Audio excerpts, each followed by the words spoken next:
Welcome to True Crime Marathons, your daily dose of crime stories to fall asleep to. Before we get started, drop a comment with what time it is for you and where you're watching from. I love seeing how far these stories reach around the world. And don't forget to subscribe so you don't miss tomorrow's marathon. Owen was having a hard time. He didn't have a home and he was trying to stay away from drugs. He had been clean for over a year, but lately things were getting tough again. He felt sad and ashamed, and he didn't know what to do. One day, John went to Walmart. He picked up some things, paint and tools, and put them in his backpack. He said he was trying to help someone fix their car and maybe earn a little money. But instead of paying for the items, he tried to leave the store without scanning them. The store had cameras, and the workers saw what happened. They called the police. When the officers arrived, they watched John and waited for him to walk toward the exit. As soon as he did, they stopped him. "Put your hands behind your back," one officer said. "I didn't do anything," John replied. "Take off your backpack," the officer said. "I'm not stealing," John insisted. "I'm not walking out." But the officer told him he was stealing and asked him to stay still. They led him to a room in the store to talk. Inside the room, the officer asked John questions. He wanted to know if John had anything dangerous in his backpack, like drugs. John said no. He also said he was homeless and had been staying at a place called Lightgate, which helped people who were trying to change their lives. John asked if he could use his vape, but the officer said no because he didn't know what was inside it. Then the officer read John his rights. That means he told John what the law says, that he didn't have to talk if he didn't want to, and that he could have a lawyer help him. John said he understood. The officer asked John what happened. John said he was struggling. He had been clean from drugs for a long time, but now he was having a hard time again. He said he was trying to help someone fix a car and thought he could make a little money. He felt bad and said he had never stolen anything before. The officer listened. He said he wasn't trying to be mean or send John to jail just to be cruel. He said many people who get caught stealing do go to jail, but it depends on their past and the choices they make. John said he had been ignoring calls from his family because he felt ashamed. He didn't want them to know he was struggling again. The officer said he would check to see if John could go home instead of going to jail. There was a program called APAD that helped people like John. If he qualified, he could leave and get help. While they waited, the officer talked to John more. He found out that John had been arrested before, just a few months earlier. He had been sleeping outside after drinking and didn't leave when the police asked him to. Because of that, he had a record, and it meant he couldn't join the APAD program. That meant John had to go to jail. John was sad. He asked if there was any way to avoid it, but the officer said no. He gave John a paper with the name and phone number of someone who could help him find a place to live and get help with his addiction. "This isn't a setback," the officer said. "Using drugs is a setback. This might help you wake up and get your life back together." John nodded. He knew he had made a mistake. He hoped that going to jail would help him stay away from drugs and find a better path. In the end, John was arrested for stealing. He said he was just trying to help someone fix a car, but the cameras showed he didn't pay for the items. What started as a quick trip to Walmart became another mark on his record. It was a reminder that even small mistakes can have big consequences. After John was arrested, the police took him to jail. It wasn't a big scary place like in movies, but it was still serious. There were rules, and John had to follow them. He had to give up his backpack and everything in his pockets. The officers checked to make sure he didn't have anything dangerous. After breakfast, John met with a counselor named Maria. She was kind and patient, and she didn't judge him. She asked him about his life, how he ended up homeless, what made him start using drugs, and what he wanted for his future. John told her everything. He said he used to have a job and a place to live, But things fell apart after he got hurt and couldn't work. He started using drugs to feel better, but it only made things worse. He lost his home, his job, and his friends. He had been clean for over a year, but the stress of being homeless made it hard to stay strong. Maria listened carefully. She said recovery wasn't just about quitting drugs. It was about rebuilding your life. That meant finding a safe place to live, getting a job, and learning how to deal with stress in healthy ways. She helped John sign up for a recovery program. It had group meetings, one-on-one counseling, and classes that taught life skills. John would learn how to manage money, apply for jobs, and take care of himself. At first, John felt nervous. He didn't know anyone in the group, and he was afraid they would judge him.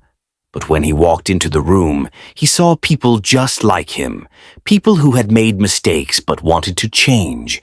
One man named Ray talked about how he used to steal to buy drugs. He said he had been in jail 5 times but was now clean and working at a car repair shop. A woman named Tanya said she had lost her kids because of her addiction, but she was working hard to get them back. John listened and felt less alone. He shared his story too. He said he had been arrested for stealing from Walmart, but he didn't want to be that person anymore. He wanted to be someone his family could be proud of. The group clapped and told him he was brave. That made John smile. Over the next few weeks, John went to meetings every day. He learned how to deal with cravings and how to stay calm when things got hard. He started writing in a journal, which helped him understand his feelings. He also helped clean the shelter and fix things around the building. One day, Maria told him about a job opening at a local garage. They needed someone to help with small repairs and cleaning. John was excited. He went to the garage and met the owner, Mr. Lee, who asked him a few questions. John was honest.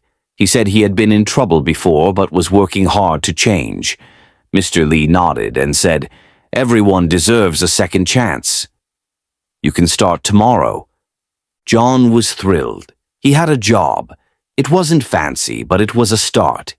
He worked hard every day. He cleaned tools, swept floors, and helped fix small things. Mr. Lee saw that John was serious and gave him more tasks. John felt proud. He was earning money and doing something good. At night, John still went to meetings.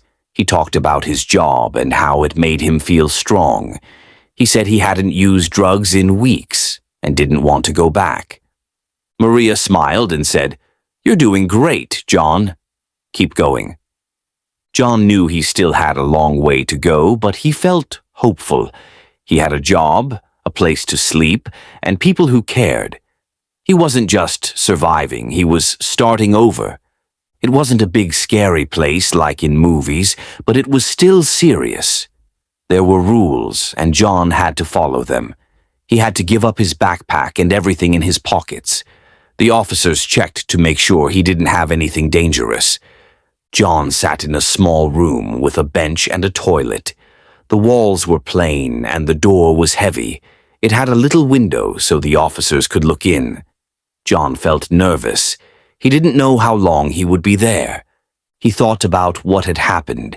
He hadn't meant to steal. He was just trying to get by. But now he was in trouble again, and he felt like he had let himself down. A few hours later, someone came to talk to him. It was a jail worker who helped people figure out what would happen next. She asked John questions about his life, where he lived, if he had a job, and if he had ever been in jail before. John told her the truth. He said he was homeless and had been staying at Light Gate. He didn't have a job, but he was trying to help people fix cars to earn money. He said he had been arrested once before for sleeping outside after drinking. The worker nodded and wrote things down. She said John might have to stay in jail for a few days until he saw a judge. The judge would decide what to do next. John asked if he could call someone. The worker said yes and gave him a phone. He called his mom, but she didn't answer. He left a message saying he was okay, but in jail. He didn't say why. He didn't want her to worry. Later, John was moved to a bigger room with other people. Some were quiet, some were loud. Everyone had their own story. John didn't talk much. He just sat and thought.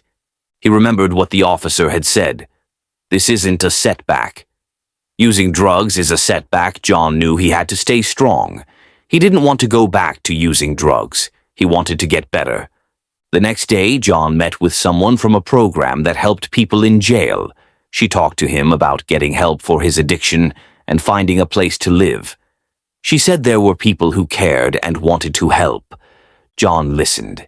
He didn't know if he could trust her, but he wanted to believe her. He said he was ready to change. He didn't want to keep making mistakes. The woman gave him a paper with phone numbers and places he could go when he got out. She said it wouldn't be easy, but it was possible. John thanked her. He felt a little hope. That night, John lay on his bunk and stared at the ceiling. He thought about his life, about the choices he had made and the people he had hurt. He didn't want to be the kind of person who stole things. He wanted to be someone his family could be proud of. He promised himself that when he got out, he would try harder. He would call the people on the list. He would go to the meetings. He would stay away from drugs. He didn't know what the judge would say, but he knew what he wanted. A second chance. A few days after John was arrested, he was taken to court. The building was big and quiet, with lots of people walking around in suits. John sat in a waiting room with other people who had also been arrested. Some looked nervous, some looked bored. John felt both. When it was his turn, an officer led him into a courtroom. There was a judge sitting at a high desk, wearing a black robe. The judge looked serious but not mean. There was also a lawyer who spoke for the state, and another lawyer who could help John if he needed it. The judge asked John to stand. "You're here because you were caught trying to leave Walmart without paying for items," the judge said. "Do you understand?" John nodded. "Yes, sir." The judge asked John some questions. He wanted to know if John had a place to live, if he had a job, and if he had ever been in trouble before. John answered honestly. He said he was homeless and had been staying at Lightgate. He didn't have a job, but he was trying to earn money by helping people fix cars.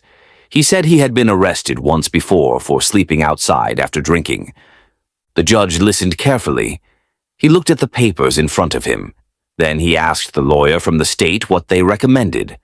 The lawyer said John had broken the law, but he wasn't violent. He didn't hurt anyone. He had tried to steal, but he didn't run or fight. He was honest when the police talked to him. The lawyer said maybe John could get help instead of going to jail for a long time. The judge thought about it. He said John could be released soon, but only if he promised to follow certain rules. He had to go to meetings to help with his addiction. He had to check in with someone every week, and he had to stay out of trouble. "If you break these rules," the judge said, "you'll go back to jail." John nodded. "I understand." The judge gave John a paper with all the rules written down. He also gave him a list of places where he could get help, places that offered food, shelter, and support for people trying to stay clean. John felt relieved. He wasn't going to jail for a long time. He had a chance to fix things. After court, John was released. He walked out of the building with the paper in his hand. The sun was shining and the air felt fresh. He didn't have much, but he had hope. He went straight to one of the places on the list. It was a small building with kind people inside. They gave him a meal and helped him sign up for a program. He would have to come back every day for a while, but they said they would help him find a job and a place to stay. John thanked them. He felt like maybe things could get better. That night he slept in a safe bed. It wasn't fancy, but it was warm. He thought about the judge, the officer, and the people who had helped him. He knew he had made a mistake, but he also knew he had a chance to change. John's new job at the garage was going well. He showed up on time, worked hard, and listened to instructions. Mr. Lee trusted him more each day. John was proud of himself. He hadn't used drugs in weeks, and he was starting to feel like a regular person again. But recovery wasn't easy. Some days were harder than others. One morning, John woke up feeling tired and sad. He didn't know why. He just felt heavy, like something was pressing down on him. He thought about skipping work, but then he remembered how far he'd come. He got dressed and went to the garage. Later that day, a man from his past showed up. His name was Mike, and he used to sell drugs. He smiled and said, "Hey, John, I haven't seen you in a while. You need anything?" John froze. He hadn't seen Mike since before he got clean. His heart started beating fast. Part of him wanted to say yes, just to feel better for a little while. But another part of him remembered the jail, the judge, and Maria's words. "You're doing great." "Keep going." John shook his head. "No, man." "I'm good." Mike shrugged. "Suit yourself," he said, and walked away. John felt proud. He had said no. That was a big step. That night, he talked about it in his recovery group. He said he had been tempted but stayed strong. The group clapped and cheered.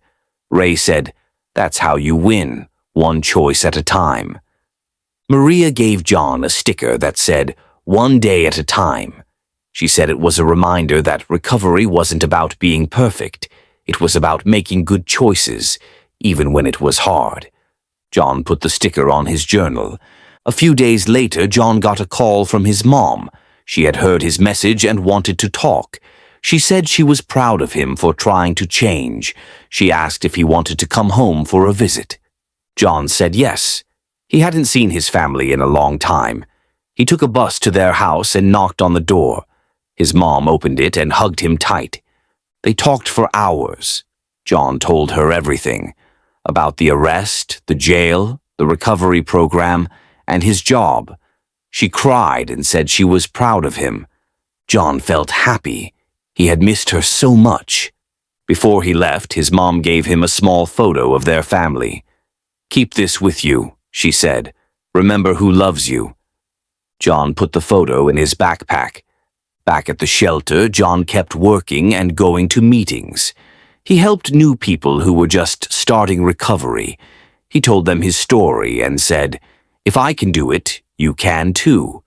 One day, Maria asked John if he wanted to speak at a school. They were having a program about making good choices, and she thought John's story could help kids understand how small decisions can lead to big changes. John said yes. At the school, he stood in front of a group of kids and told them about his life. He said he had made mistakes but was working hard to fix them. He said stealing might seem small, but it can lead to big trouble. He said drugs don't solve problems, they make them worse. The kids listened. Some asked questions. One boy said, "You're brave." John smiled. "Thanks," he said. "I just want you to know that you always have a choice. Even when things are hard, you can choose to do the right thing." After the talk, Maria gave John a certificate that said, "Community Speaker." It wasn't a fancy award, but it meant a lot. John hung it on the wall at the shelter. He still had hard days. Sometimes he felt sad or tired, but he kept going. He remembered the judge, the garage, the group, and his mom's hug. He knew he wasn't perfect, but he was trying. And that mattered. John had come a long way. He was working at the garage, going to recovery meetings, and staying clean. He still had hard days, but he was learning how to handle them. One thing that helped most was talking to others who were going through the same thing. Maria noticed how much John had grown. She asked him if he wanted to become a peer mentor. That meant helping new people in the recovery program, listening to their stories, sharing his own, and showing them that change was possible. John said yes. He started meeting with people who had just joined the program. Some were scared, some were angry, and some didn't believe they could change. John told them about his arrest, his time in jail, and how he had almost given up. He said that getting help was the best choice he ever made. One man named Chris said he didn't think he could stay clean. He had tried before and always failed. John said, "I felt the same way. But every time you try, you get stronger. You're here now. That means you haven't given up." Chris nodded. He came back the next day. John also helped at the shelter. He cleaned rooms, served food, and talked to people who were having a rough time. He didn't judge anyone. He knew what it felt like to be lost. One afternoon, a woman named Denise came in. She was shaking and crying. She said she had nowhere to go and didn't know what to do. John sat with her and listened. He gave her a warm meal and told her about the recovery program. Denise joined the next day. John felt proud. He wasn't just fixing his own life, he was helping others fix theirs. He also started speaking at more schools. He told kids about making good choices and how even small mistakes could lead to big problems. He said it was okay to ask for help, and that being strong didn't mean doing everything alone. One teacher said, "You're making a difference, John." John smiled. "That's all I want." He still went to meetings every week. He still wrote in his journal. He still carried the photo of his family in his backpack. Every time he felt weak, he looked at it and remembered why he was trying so hard. One day, Mr. Lee offered John a full-time job. "You've earned it," he said. "You show up, you work hard, and you care." John accepted. He now had a steady income and could start saving money. He talked to Maria about finding his own apartment. She helped him fill out forms and look at places. A few weeks later, John moved into a small studio. It wasn't fancy, but it was his. He had a bed, a table, and a little kitchen. He hung up his community speaker certificate and put his family photo on the wall. He sat on the bed and smiled. He had come so far. In the next part, we'll follow John as he faces new challenges, like staying strong when life gets busy and learning how to forgive himself for the past. John was doing well. He had a job, a place to live, and people who believed in him. He was helping others and staying clean. But even with all the good things happening, there was something that still bothered him. His past. Sometimes, when he was alone, memories would come back. He'd think about the times he had stolen, the people he had hurt, and the nights he had slept outside, cold and scared. He felt guilty. He wondered if he could ever truly make up for those mistakes. One evening, after a long day at work, John sat in his apartment and opened his journal. He wrote about how he was feeling. He said he was proud of how far he'd come, but he still felt ashamed of the things he had done. He brought it up at his next recovery meeting. "I'm doing better," he said, "but I still feel bad about the past. I don't know how to forgive myself." Maria, who was leading the group that day, nodded. "That's normal," she said. "Recovery isn't just about changing your actions, it's about healing your heart. Forgiveness takes time." Ray added, "You're not the same person you were back then. You're showing up, doing the work, and helping others. That's how you make peace with the past." John listened.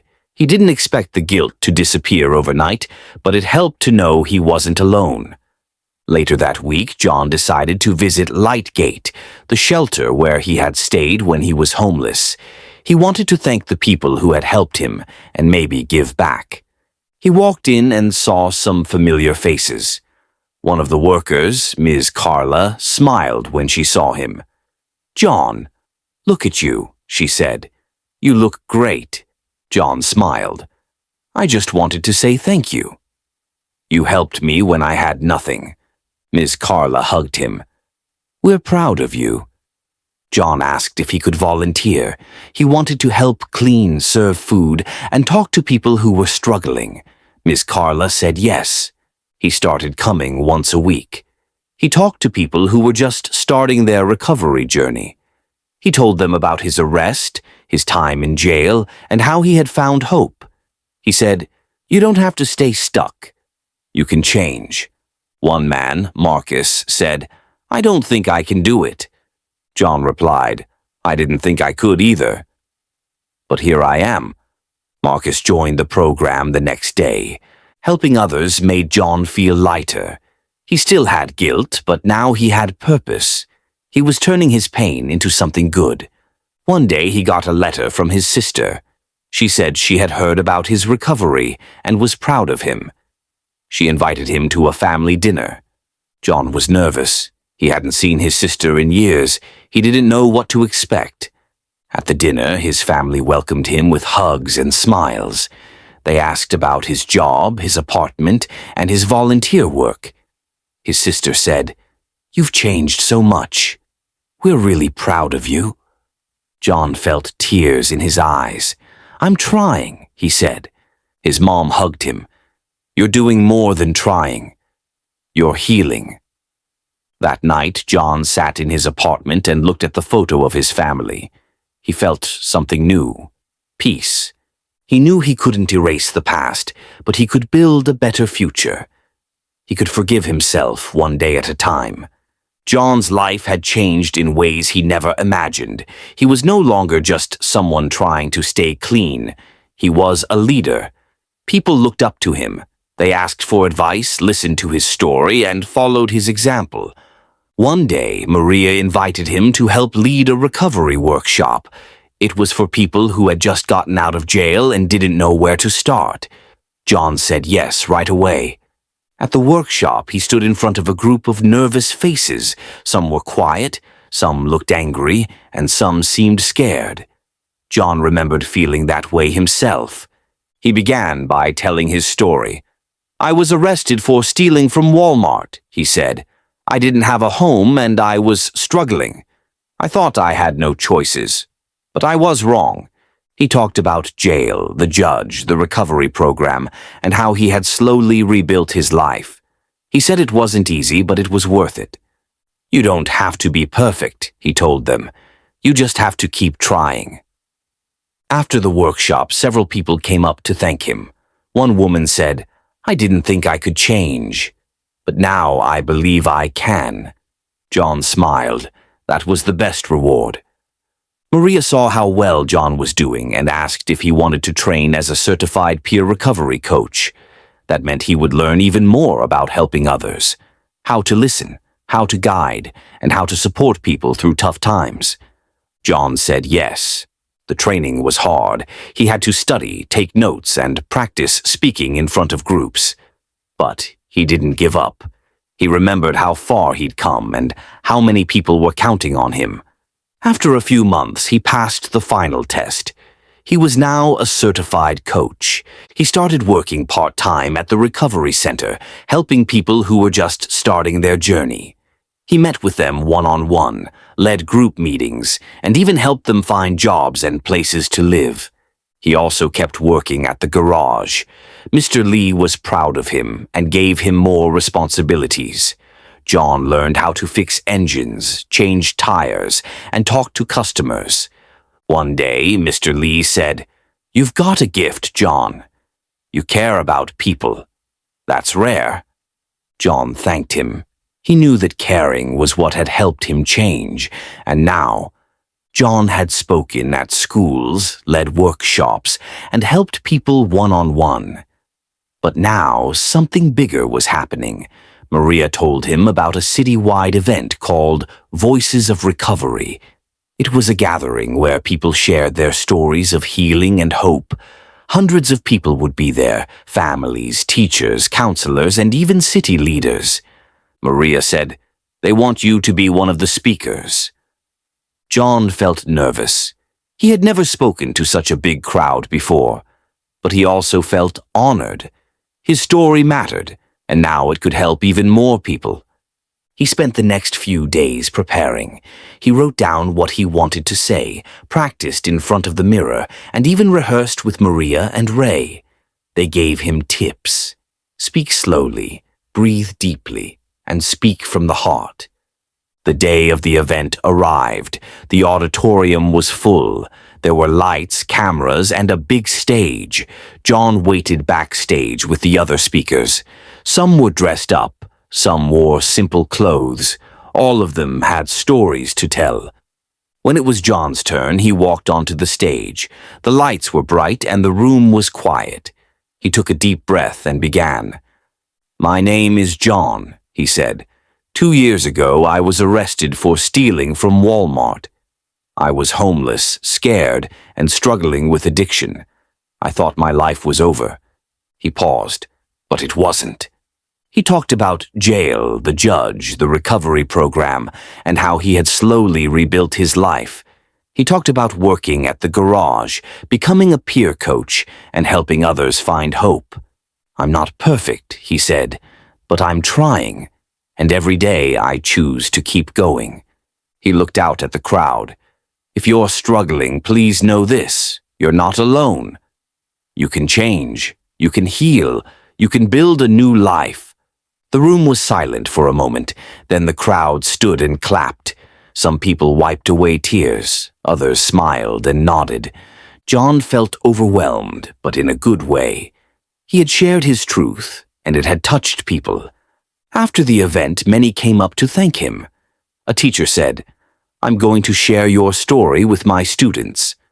A mom said, "My son is in recovery. You give me hope." John smiled. "Thank you," he said. "That means everything." Maria hugged him. "You were amazing." Ray gave him a high five. "You're a rock star now." John laughed. He didn't feel like a rock star, but he did feel proud. That night, he sat in his apartment and looked at the program from the event. His name was printed on the front. He taped it to his wall next to his certificate. He thought about how far he'd come, from a scared man in a jail cell to a speaker on a stage. He knew the journey wasn't over. There would still be hard days. But now he had tools, support, and purpose. John had come full circle. He wasn't just surviving anymore. He was thriving. He had a job he loved, a home he cared for, and a purpose that kept him going. But more than anything, he had a vision for the future, not just his own, but for others like Eli. He started dreaming bigger. One idea kept coming back. What if he opened a small center of his own? A place where people could come not just for recovery, but for community. A place with warm meals, job training, and quiet rooms to rest. A place where no one felt judged and everyone felt seen. He talked to Maria about it. She smiled and said, "That's a beautiful idea. You've got the heart for it." John began writing a plan. He listed what the center would need: space, volunteers, funding, and support. He talked to Mr. Lee, who offered to help with repairs and tools. He reached out to people from his meetings, and many said they'd love to be part of it. He called it Second Light, a name that meant hope after darkness. While the center was still just a dream, John kept working.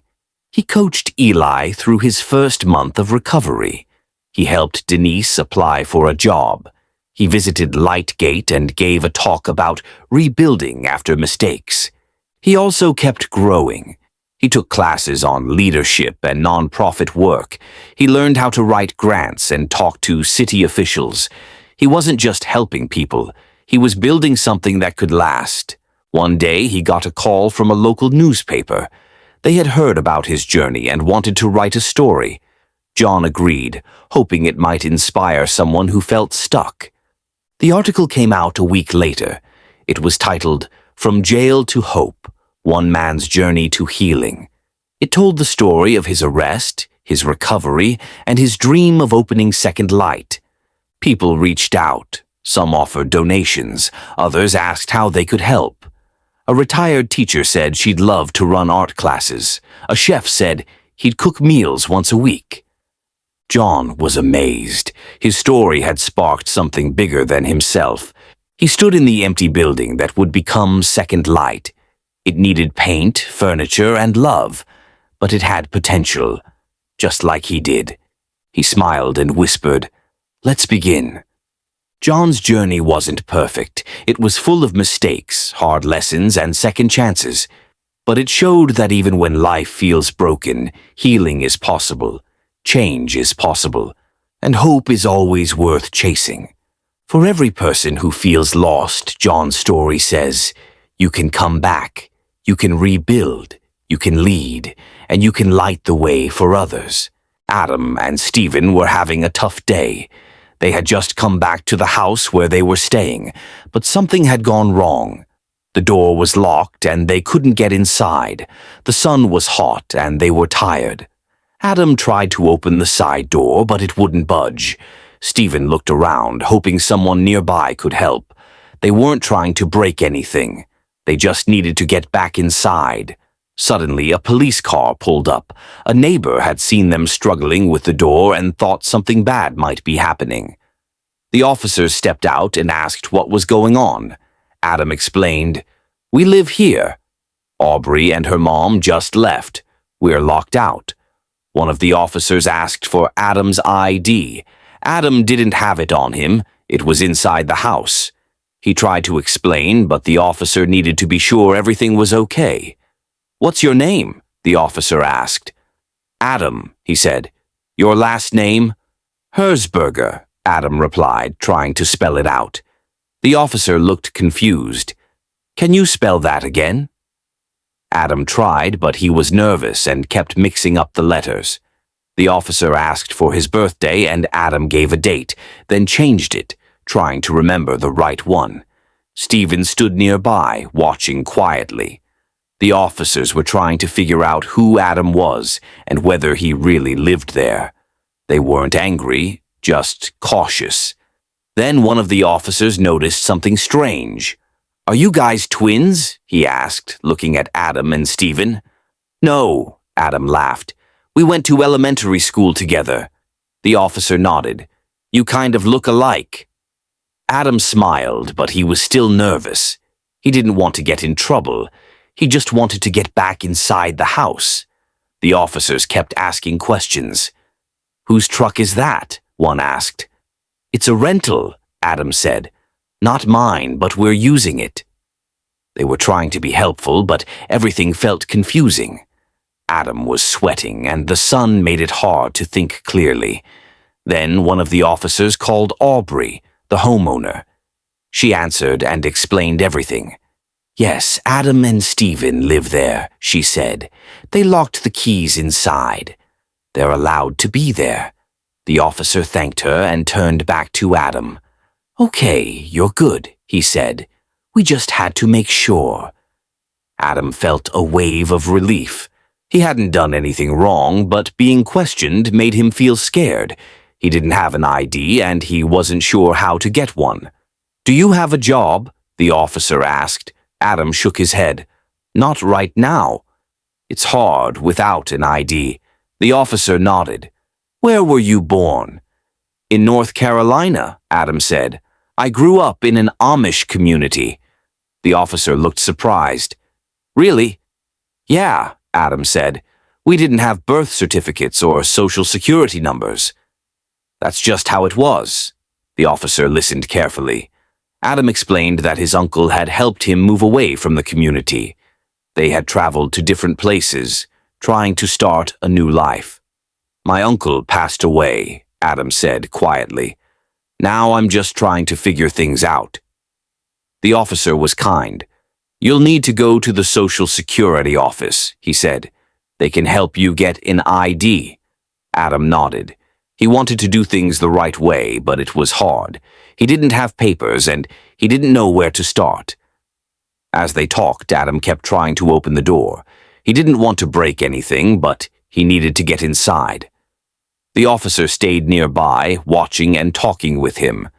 "I'm not trying to cause trouble," Adam said. "I just want to go home." The officer believed him. He could see that Adam was doing his best, and so, under the hot sun, with questions swirling and doors locked tight, Adam's story began. Not just about a house, but about finding his place in the world. After the police left and Adam and Stephen finally got back inside, things seemed calm again. But not for long. There was a neighbor who lived nearby, someone who didn't seem to like them very much. He watched everything they did. If they walked outside, he stared. If they parked the car, he took pictures. It felt strange, like they were being followed without moving. Adam tried to ignore it. He had bigger things to worry about: finding a job, getting an ID, and figuring out how to live in a world that felt new and confusing. But the neighbor didn't stop. One day, Adam was walking to the mailbox when the neighbor came outside and started yelling. "You don't belong here," he shouted. Adam froze. He hadn't done anything wrong. He was just getting the mail. Stephen came out to see what was going on. "Is everything okay?" he asked. The neighbor pointed at them. "I've called the police." "You're trespassing." Adam felt his heart race. "We live here," he said. "Aubrey said it's okay." But the neighbor didn't listen. He kept shouting, saying things that didn't make sense. It was scary, and Adam didn't know what to do. Later that day, another police car showed up. The same officers from before came out and talked to Adam and Stephen. "We got another call," one of them said. "Your neighbor thinks something's wrong." Adam sighed. "We're not doing anything. We're just trying to live here." The officer nodded. "We know." "We talked to Aubrey again. Everything checks out." But the neighbor kept calling. Every time Adam stepped outside, he worried someone might show up and ask questions. It felt like being watched all the time. Stephen tried to cheer him up. "Let's go for a walk," he said. "Get some fresh air." They walked down the street, talking about their childhoods and the things they missed. Adam told Stephen about growing up in the Amish community, how they didn't use phones or cars, and how everything was quiet and simple. "I didn't even know what a movie was," Adam said. "We didn't have electricity." Stephen listened closely. "That's wild," he said. "But you're here now. You're learning." Adam smiled. "Yeah, it's just hard sometimes." They walked back to the house, hoping the neighbor wouldn't be outside, but he was, standing on his porch, arms crossed, watching. Adam didn't say anything. He just went inside and closed the door. That night he sat on the couch and thought about everything. He wanted to be safe. He wanted to belong. But it felt like someone was always trying to push him away. Stephen sat beside him. "You're doing great," he said. "Don't let him get to you."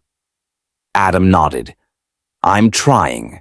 And so, with each day that passed, Adam learned more, not just about the world, but about himself. He learned how to stay calm when things felt scary, how to speak up when people didn't understand, and how to keep going even when the road was rough.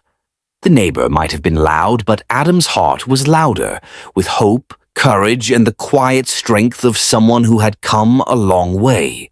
One morning, Adam woke up to find a letter slipped under the door. It wasn't from Aubrey or Stephen. It was from someone official. Maybe the city, maybe the police. He picked it up and read the first few lines. His heart sank. The letter said that someone had complained about him. It said he wasn't allowed to stay in the house anymore. It didn't make sense. Aubrey had said he could live there. She had even talked to the police before and told them everything was okay. Adam showed the letter to Stephen. "What does this mean?" he asked. Stephen read it carefully. "It looks like the neighbor complained again. Maybe they're trying to get you kicked out." Adam felt a mix of sadness and frustration. Why would someone do that? "I'm not hurting anyone." Stephen nodded. "I know. But sometimes people don't understand. They get scared or angry for no reason." Adam sat down and stared at the letter. He had worked so hard to feel safe. Now it felt like everything was falling apart. Later that day, Aubrey came by. She looked worried. "I got a call," she said. "They said you're not allowed to stay here anymore." Adam's eyes widened. "But you said I could." "I did," Aubrey said. "But the city says it's not legal." Something about zoning and rules. Adam didn't understand all the words. He just knew he might have to leave. "I don't have anywhere else to go," he said quietly. Aubrey sat beside him. "We'll figure something out. I promise Stephen joined them. We'll help you. You're not alone." That night, Adam couldn't sleep. He kept thinking about the neighbor, the letter, and the rules he didn't understand. He had come so far from a quiet Amish town to a busy city, and now it felt like the world was pushing him away again. He remembered something his uncle used to say. "Even when the road is rough, keep walking." Adam whispered those words to himself. Keep walking. The next morning, he made a plan. He would go to the city office and ask questions. He would explain his story. He would try to stay calm, even if things felt scary. Stephen offered to go with him. "You don't have to do this alone," he said. They walked into the building together. It was big and full of people. Adam held the letter tightly in his hand. A kind woman at the desk smiled. "Can I help you?" Adam nodded. "I got this letter. I don't understand it." She read it and looked thoughtful. "It's about housing rules," she said. "Let me find someone who can explain." A few minutes later, a man came out and sat with them. He listened to Adam's story about growing up without papers, about trying to find a place to live, about the neighbor who kept complaining. The man nodded. "You're not in trouble," he said, "but the house isn't zoned for extra people. It's a rule we have to follow." Adam felt tears sting his eyes. "I don't want to be homeless." The man leaned forward. "There are programs that can help. We can connect you with someone who works with people in your situation." Adam looked at Stephen, then back at the man. "Okay," he said. "I'll try." And so, with a letter in his hand and courage in his heart, Adam took another step forward. The road was still rough, but he wasn't walking it alone. After visiting the city office, Adam felt a little more hopeful. The man there had promised to help him find a place to stay, somewhere safe, where he wouldn't have to worry about neighbors or confusing rules. A few days later, Adam got a phone call. It was from a woman named Carla. She worked with a group that helped people who didn't have homes. "Hi, Adam," she said kindly. "I heard your story." "We might have a place for you." Adam's heart jumped. "Really?" "Yes," Carla said. "It's not fancy, but it's quiet and safe." "You'd have your own room," Adam smiled. "That sounds perfect." Stephen helped him pack. He didn't have much, just a few clothes, some books, and a photo of his uncle. They loaded everything into the rental truck and drove across town. The new place was a small building with a garden in front. Carla met them at the door. "Welcome," she said. "Let me show you around." Inside, the walls were painted soft colors. There was a kitchen, a living room, and a hallway with bedrooms.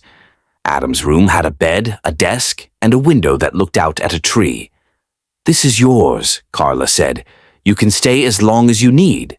Adam sat on the bed and looked around. It wasn't big, but it felt peaceful. "Thank you," he said. Carla smiled. "You're welcome." "We're glad you're here." Stephen gave Adam a hug. "You did it," he said. "You found a place." Adam nodded. "I'm going to make it work." That night, Adam sat by the window and watched the stars. He thought about everything that had happened, the locked door, the neighbor, the letter, and the long walk to the city office. He remembered how scared he had felt, but now things were different. He had a room, a bed, and people who cared. The next morning, Carla gave him a list of things to do. "We'll help you get your ID," she said, "and maybe find a job." Adam looked at the list. It had words like Social Security Office and Job Center. He didn't understand all of it, but he was ready to learn. He spent the day filling out forms, asking questions, and meeting new people. Some of them had stories like his, people who had come from far away, trying to start over. One man named Luis told Adam, "I used to sleep in my car. Now I work at a bakery." Adam smiled. "That's amazing," Luis nodded. "You'll get there too." Each day, Adam learned something new. How to use a bus pass, how to fill out a job application, how to open a bank account. He even started helping around the building, sweeping the floors, watering the garden, and talking to other people who felt lost. "You're good at this," Carla said one day. "You make people feel welcome." Adam smiled. "I know what it's like to feel alone." Carla nodded. "That's why you're perfect for this place." And so, in a quiet room with a tree outside the window, Adam began to build a new life. It wasn't easy, but it was real, and every step he took made him stronger. Adam had been living in the new place for a few weeks. Every morning he woke up early, made his bed, and helped clean the common areas. Carla noticed how responsible he was. One day she said, "Adam, I think you're ready for something more. Would you like to try working part-time?" Adam's eyes lit up. "Yes, I'd love to. There's a small cafe nearby," Carla explained. "They need someone to help with dishes and cleaning." "I can introduce you." Adam was nervous but excited. He had never worked in a cafe before. Back in the Amish community, he had helped with farming and building, but this was different. Carla walked with him to the cafe. It was cozy, with wooden tables and the smell of fresh bread. The owner, Mrs. Jensen, greeted them with a warm smile. "You must be Adam," she said. "Carla told me you're a hard worker." Adam nodded. "I'll do my best." Mrs. Jensen showed him around. "You'll start with dishes and wiping tables. If you do well, we'll teach you more." Adam put on an apron and got to work. The dishes were hot and slippery, but he was careful. He wiped tables until they shone and swept the floor with care. At the end of the day, Mrs. Jensen handed him a small envelope. "Your first paycheck," she said. Adam opened it and stared. It wasn't a lot, but it was his. Money he had earned himself. "Thank you," he said quietly. "You earned it," she replied. Adam walked home with a smile on his face. He showed Carla the envelope. "I'm proud of you," she said. That night, Adam sat by the window and thought about how far he'd come. From being locked out of a house to working in a cafe, it felt like a dream. He used part of his paycheck to buy a notebook. In it, he wrote down everything he learned each day: how to wash dishes faster, how to greet customers, how to stay calm when things got busy. He also wrote down his feelings. "Today I felt proud," he wrote. "I helped someone find their lost wallet. They smiled and said thank you." Each page was a step forward. One afternoon, Mrs. Jensen asked, "Would you like to learn how to make sandwiches?" Adam nodded eagerly. She showed him how to slice bread, layer ingredients, and wrap everything neatly. "You're a natural," she said. Adam beamed. "I like making things." Soon, customers started asking for him by name. "Is Adam working today?" they'd say. "He makes the best sandwiches." Adam felt like he belonged. He still had challenges. Some days were hard. Sometimes he missed his uncle or felt unsure about the future. But he kept going. Stephen visited often. "You've changed," he said. "You're more confident." Adam smiled. "I'm learning who I am." And so, with each shift at the cafe, each page in his notebook, and each kind word from a customer, Adam built something stronger than a house. He built a life. One quiet afternoon, Adam was wiping tables at the cafe when Carla walked in with a surprise. "Adam," she said, smiling, "there's someone here to see you." Adam looked up and saw a man standing beside her. He was older, with kind eyes and a gentle smile. "Do you remember me?" the man asked. Adam stared for a moment. Then his face lit up. "Mr. Miller." Mr. Miller had been a friend of Adam's uncle. Back when Adam was first leaving the Amish community, Mr. Miller had helped them find places to stay and food to eat. "I heard you were in town," Mr. Miller said. "I wanted to check in." Adam gave him a big hug. "I'm so glad you came." They sat together at a corner table, sipping lemonade. Adam told him everything about the locked door, the neighbor, the letter, and the cafe job. "You've come a long way," Mr. Miller said. Adam nodded. "It's been hard, but I'm learning." Mr. Miller looked proud. "Your uncle would be too." Adam felt a warm glow in his chest.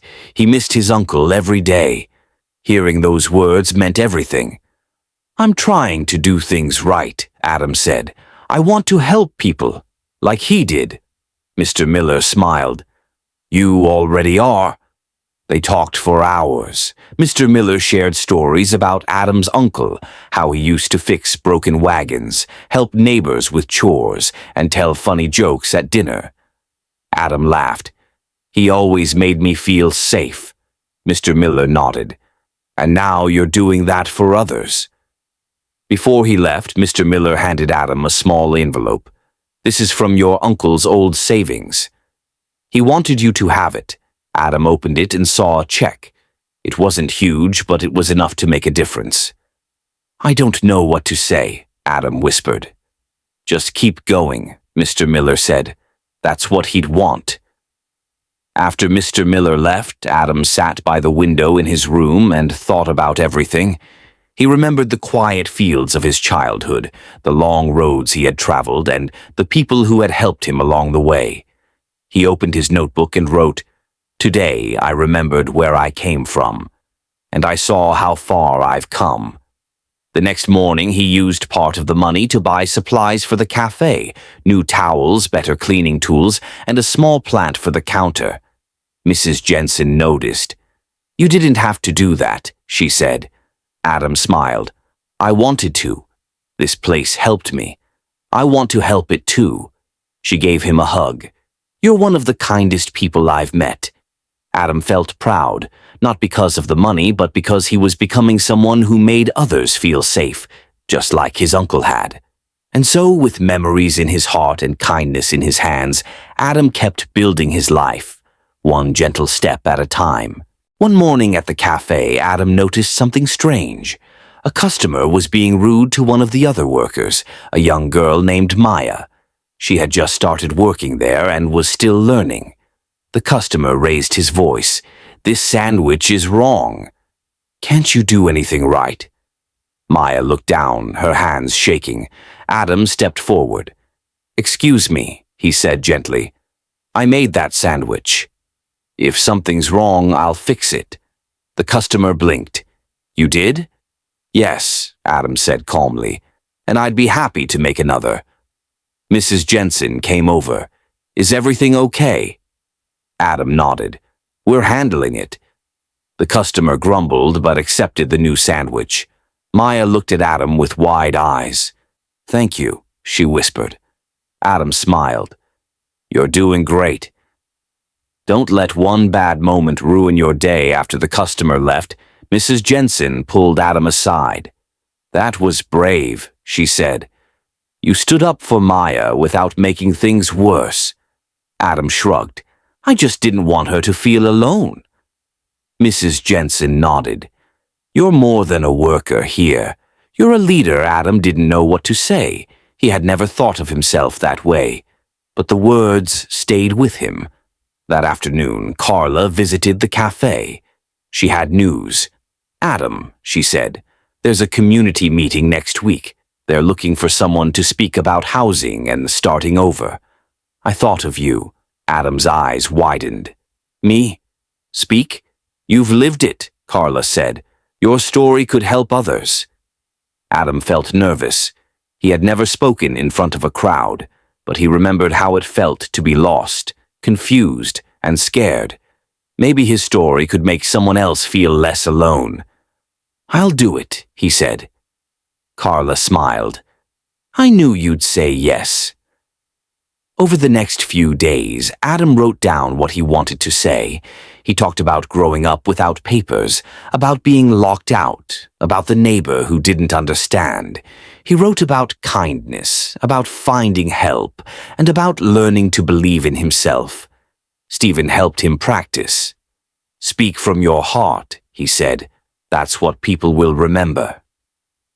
The night of the meeting, Adam stood in front of a small crowd. His hands trembled, but his voice was steady. "I didn't know how to live in this world," he said, "but people helped me. And now I want to help others." He told them about the cafe, about Maya, and about how one kind word could change everything. When he finished, the room was quiet. Then someone clapped. Then another. Soon everyone was clapping. Carla hugged him. "You did it," Adam smiled. "I think I want to keep doing this." And so, with courage in his voice and hope in his heart, Adam began a new chapter. Not just working, but speaking, leading, and helping others find their way.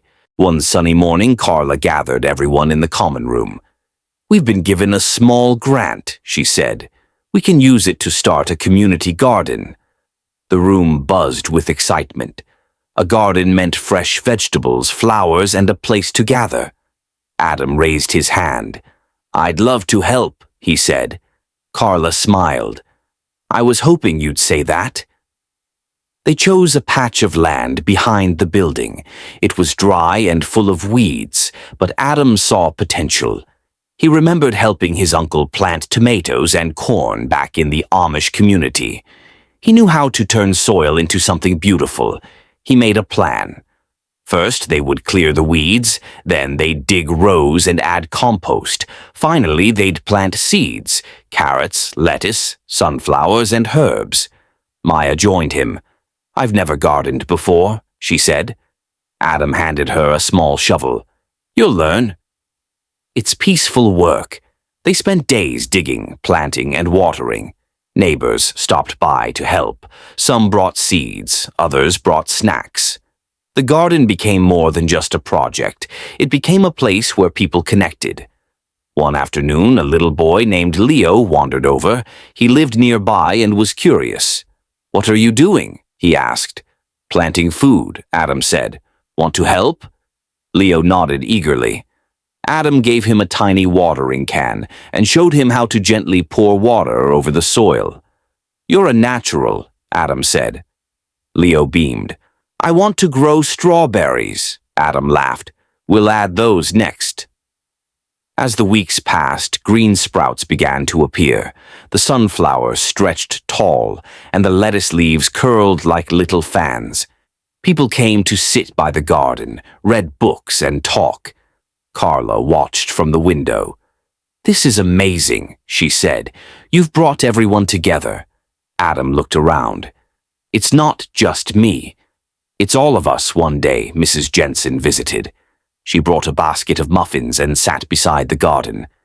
"You've changed since I first met you," she said. Adam nodded. "I feel stronger." "Like I belong," she smiled. "You do."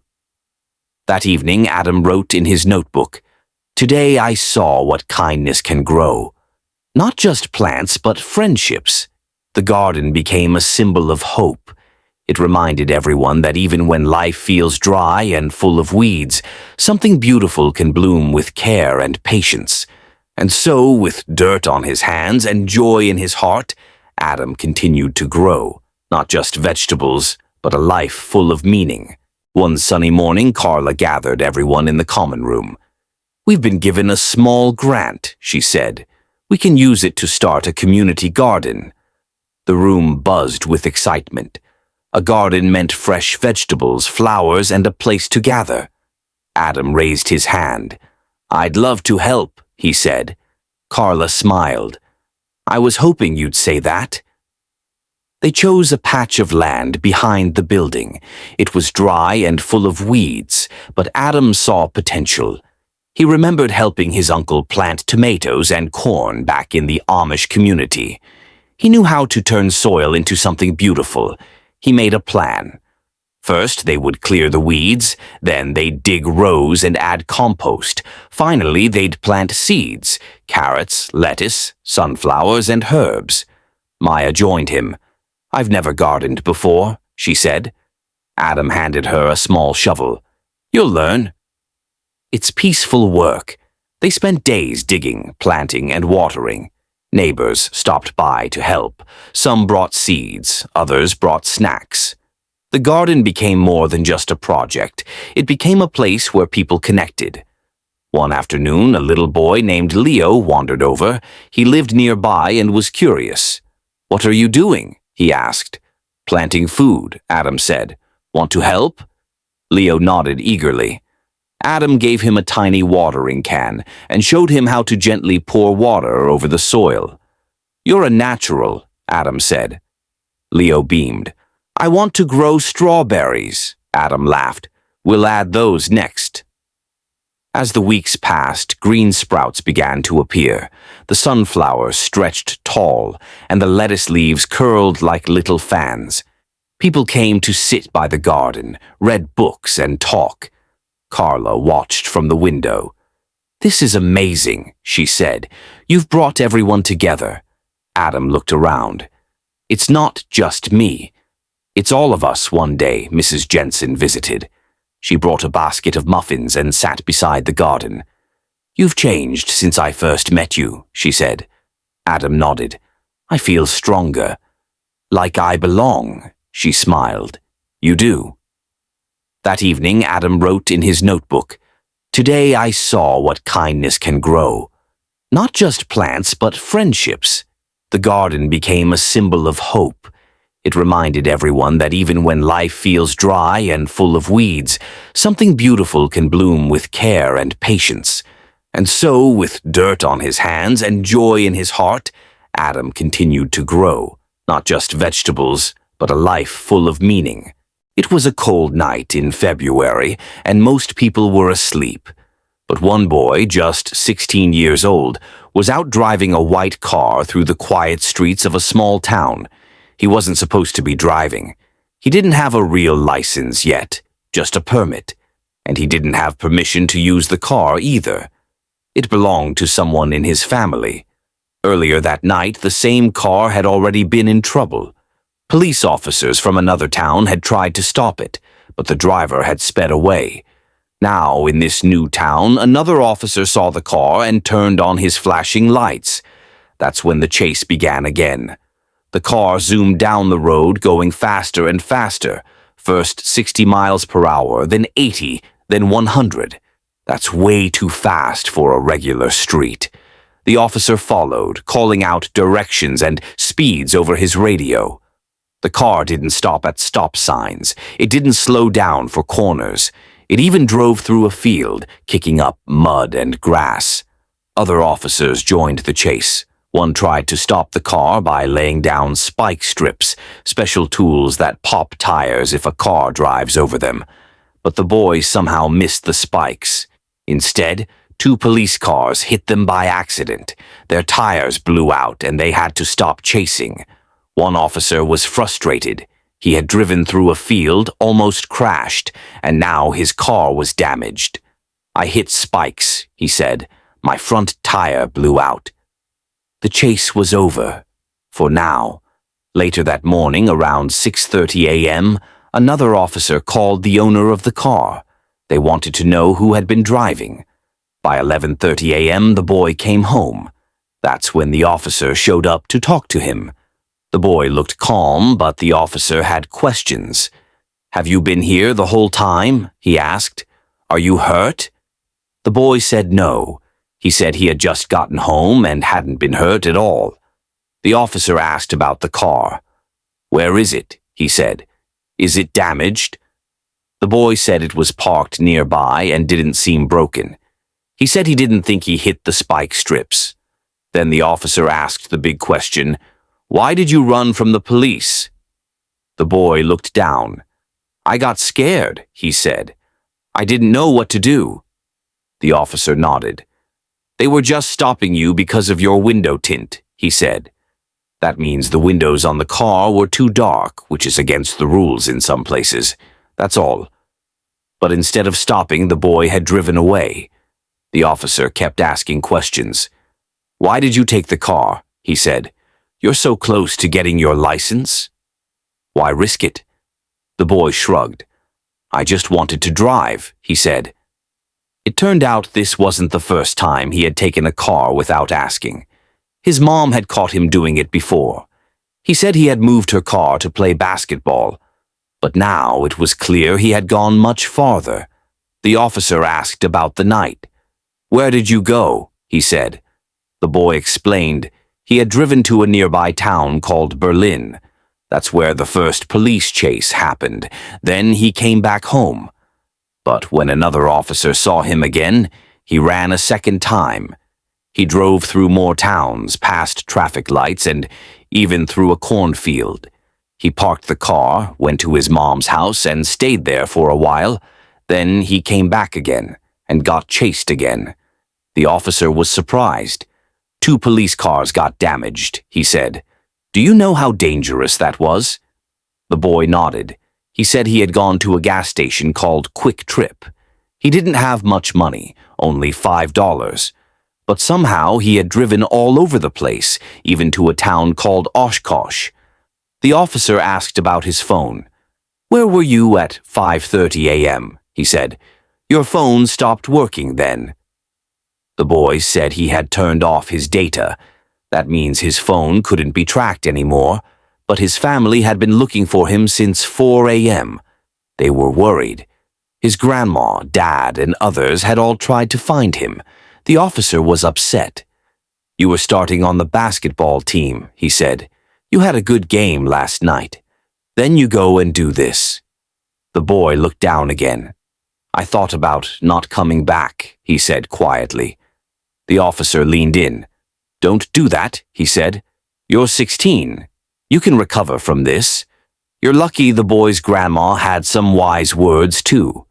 "No matter how bad things get," she said, "you've got to call me. I've told you that before." In the end, the boy was charged with several crimes. He had run from the police, damaged property, and driven without a license. He also got tickets for speeding and not stopping at a traffic light.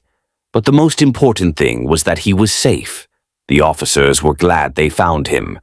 Now it was time to face the consequences and hopefully learn from the mistake. When the boy came home after the wild night of driving, things were quiet, but not for long. His family had been worried sick. His grandma had called around, trying to find him. His dad had been searching too. Everyone was scared something bad had happened. Now that he was back, the police were there to talk. They didn't yell. They didn't get angry. But they were serious. One officer sat down with the boy and asked him to explain everything. The boy tried to stay calm, but he knew he was in trouble. "I didn't mean to scare anyone," he said softly. The officer nodded. "But you did. Your grandma was crying. Your dad was calling everyone. You were gone for hours and no one knew where you were." The boy looked down. He hadn't thought about that. He had just wanted to drive. He didn't think about how his family would feel. He didn't think about the police cars that got damaged or the danger he was in. His grandma came into the room. She was gentle but firm.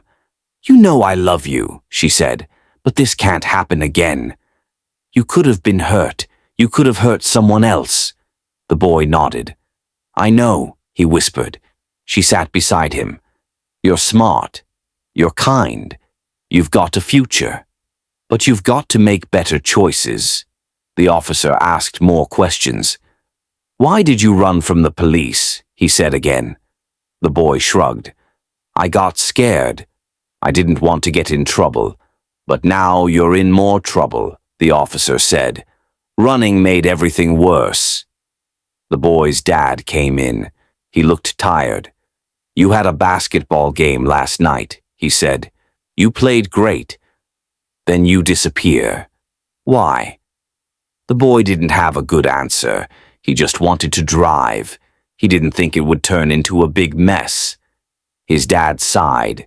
"You're 16. You're almost there. You're close to getting your license. You've got school, sports, friends. Why throw it away?" The boy felt tears in his eyes. "I didn't mean to," he said. The officer explained what would happen next. The boy would get tickets. He might have to go to court. He could lose the chance to get his license soon. He might even have to do community service or take special classes. "But you're lucky," the officer said. "You're alive." No one got hurt. You can fix this. The boy nodded. He didn't feel lucky, but he knew it could have been worse. His grandma hugged him. "We'll help you," she said, "but you've got to help yourself too." The boy promised to do better. He said he wouldn't take a car without asking again. He said he'd talk to someone if he felt scared or confused. The officer believed him, but he also knew it would take time. "You've got to earn back trust," he said. "That's not easy." "But it's possible." The boy looked around the room. His family was there. They were upset, but they still cared. He had made a big mistake, but he wasn't alone. After the boy talked with the police and his family, things started to sink in. He wasn't just in trouble. He had scared people, broken rules, and risked lives. Now he had to deal with the consequences. The officer explained what would happen next. The boy would get several tickets. One was for speeding, another was for not stopping at a traffic light. There were more for driving without a license and running from the police. These weren't just small problems. They could lead to court dates, fines, and even time in a special program for young people who break the law. The boy felt nervous. He had never been in this kind of trouble before. He didn't know what court would be like. He didn't know how much money the tickets would cost. He just knew he had messed up. His grandma tried to help. She talked to him about responsibility. "When you make a mistake," she said, "you have to own it. You can't run away. You have to face it." The boy nodded. He wanted to fix things. He wanted to show he could do better. His dad had a long talk with him, too. "You're not a bad kid," he said, "but you made a bad choice. Now you've got to work hard to earn back trust." The boy asked what he could do. His dad had ideas. "Start by helping around the house," he said. "Be honest, be respectful, and stay out of trouble." The boy agreed. He started doing chores without being asked. He helped his grandma with groceries. He cleaned up his room. He even apologized to the neighbors for the noise and worry he had caused. At school, things were harder. Some kids had heard about the chase. They asked questions. Some teased him. Others were curious. The boy didn't want to talk about it, but he knew he had to stay focused. His basketball coach pulled him aside. "You've got talent," he said, "but you've got to be smart off the court, too. If you want to play, you've got to show you're serious." The boy promised to work harder. He showed up early to practice. He listened more. He tried to be a leader, not just a player. Meanwhile, the police kept checking in. They wanted to make sure the boy was staying on track. They weren't trying to scare him. They wanted to help.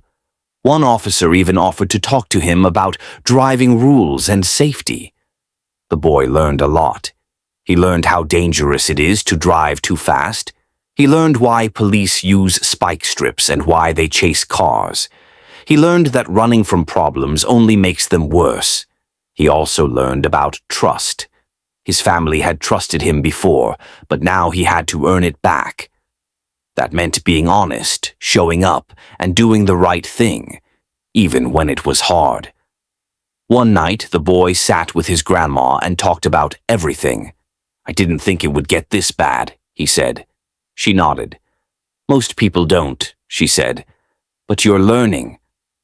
"That's what matters." The boy smiled a little.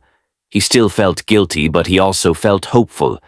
He knew he had a long way to go, but he wasn't alone. The day of the court hearing arrived. The boy wore a clean shirt and tried to look respectful. He was nervous. He had never been to court before. His grandma came with him, holding his hand as they walked into the building. His dad was there too, standing tall but quiet. Inside, the courtroom was serious. A judge sat at the front and other people waited for their turn. The boy's name was called. He stood up and walked to the front with his family beside him. The judge looked at him kindly but firmly. "You're here because of a dangerous decision," she said. "You drove without a license. You ran from the police. You put yourself and others at risk." The boy nodded. "I'm sorry," he said. The judge asked questions. "Why did you take the car? Why didn't you stop? Do you understand how serious this is?" The boy answered honestly. "I was scared. I didn't think it would get this bad. I didn't want to hurt anyone." The judge listened. Then she spoke again. "You're young. You made a mistake, but you're also lucky. No one was hurt. You have a chance to make things right." She gave him a list of things to do. He had to pay fines. He had to take a driving safety class. He had to do community service, helping out in the town, cleaning parks, or working with local groups. And he had to stay out of trouble. "If you do all of this," the judge said, "you'll have a clean record. But if you mess up again, the consequences will be much worse." The boy promised to follow the rules. His grandma squeezed his hand. His dad nodded. They were proud of him for being honest. After court, the boy started his community service. He picked up trash in the park. He helped paint fences. He worked with a group that helped younger kids learn about safety. At first, he felt embarrassed, but then he started to feel proud. He was doing something good.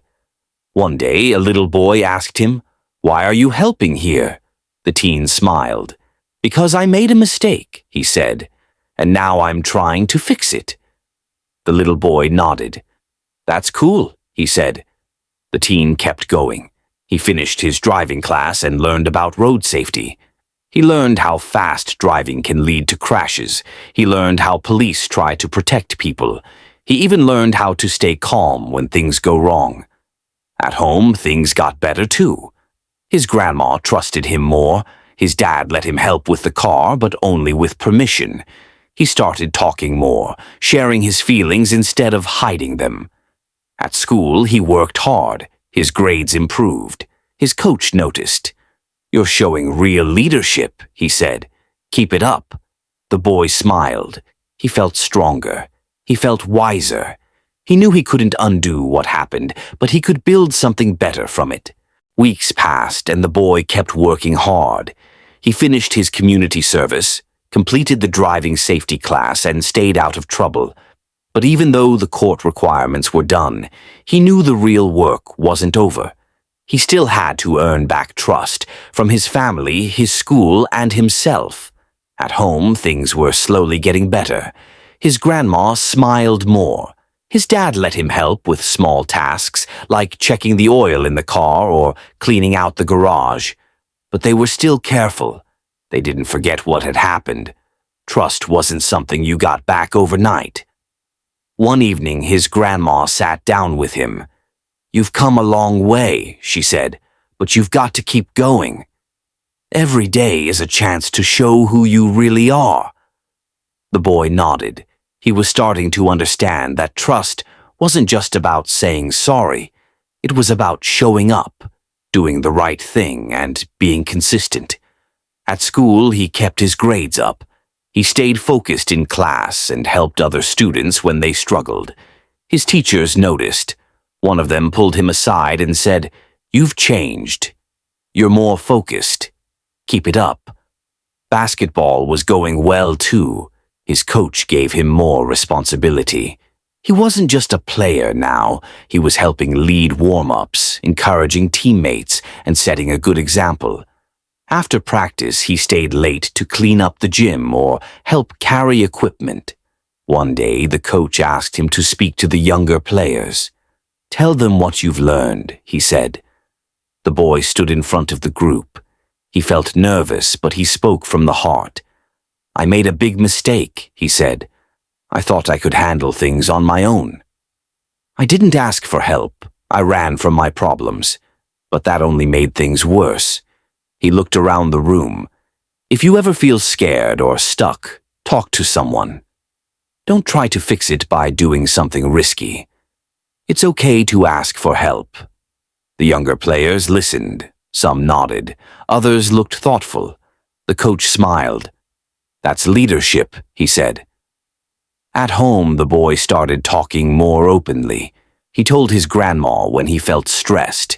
He asked his dad for advice. He didn't hide things anymore. He was learning to trust others and to be trustworthy himself.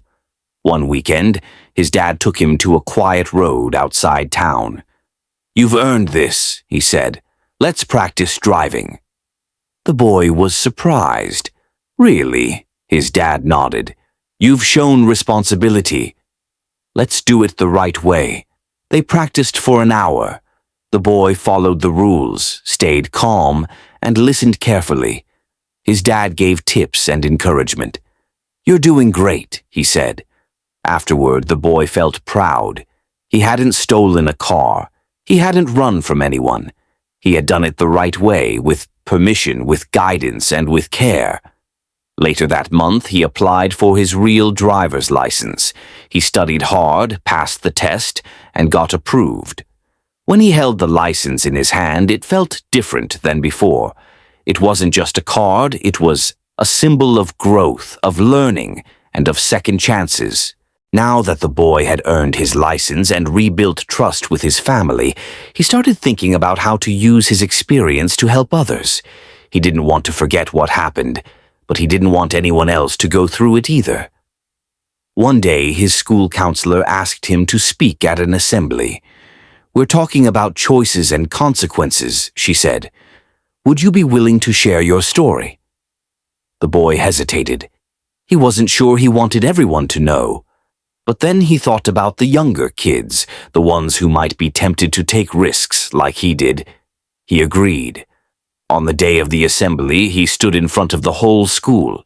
His heart beat fast, but he took a deep breath and began. "I made a mistake," he said.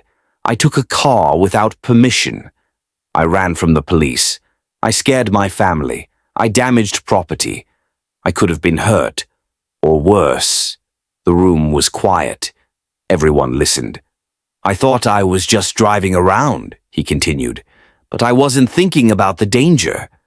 I wasn't thinking about how it would affect other people." He talked about the court, the community service, and the long road to earning back trust. He talked about how hard it was to face his family and how much he had learned. "I'm not proud of what I did," he said, "but I'm proud of how I've changed.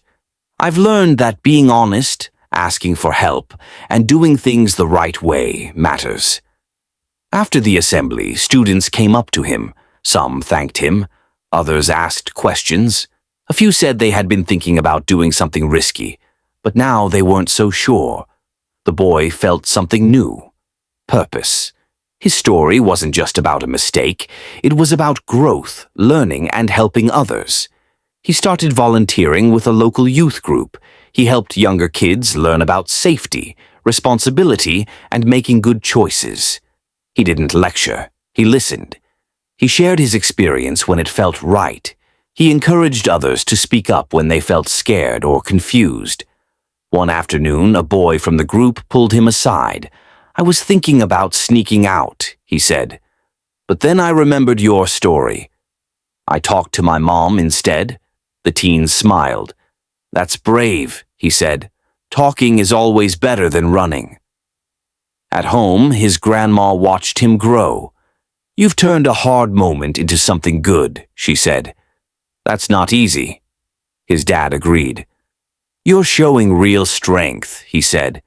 "Not just on the court, but in life." The boy kept moving forward.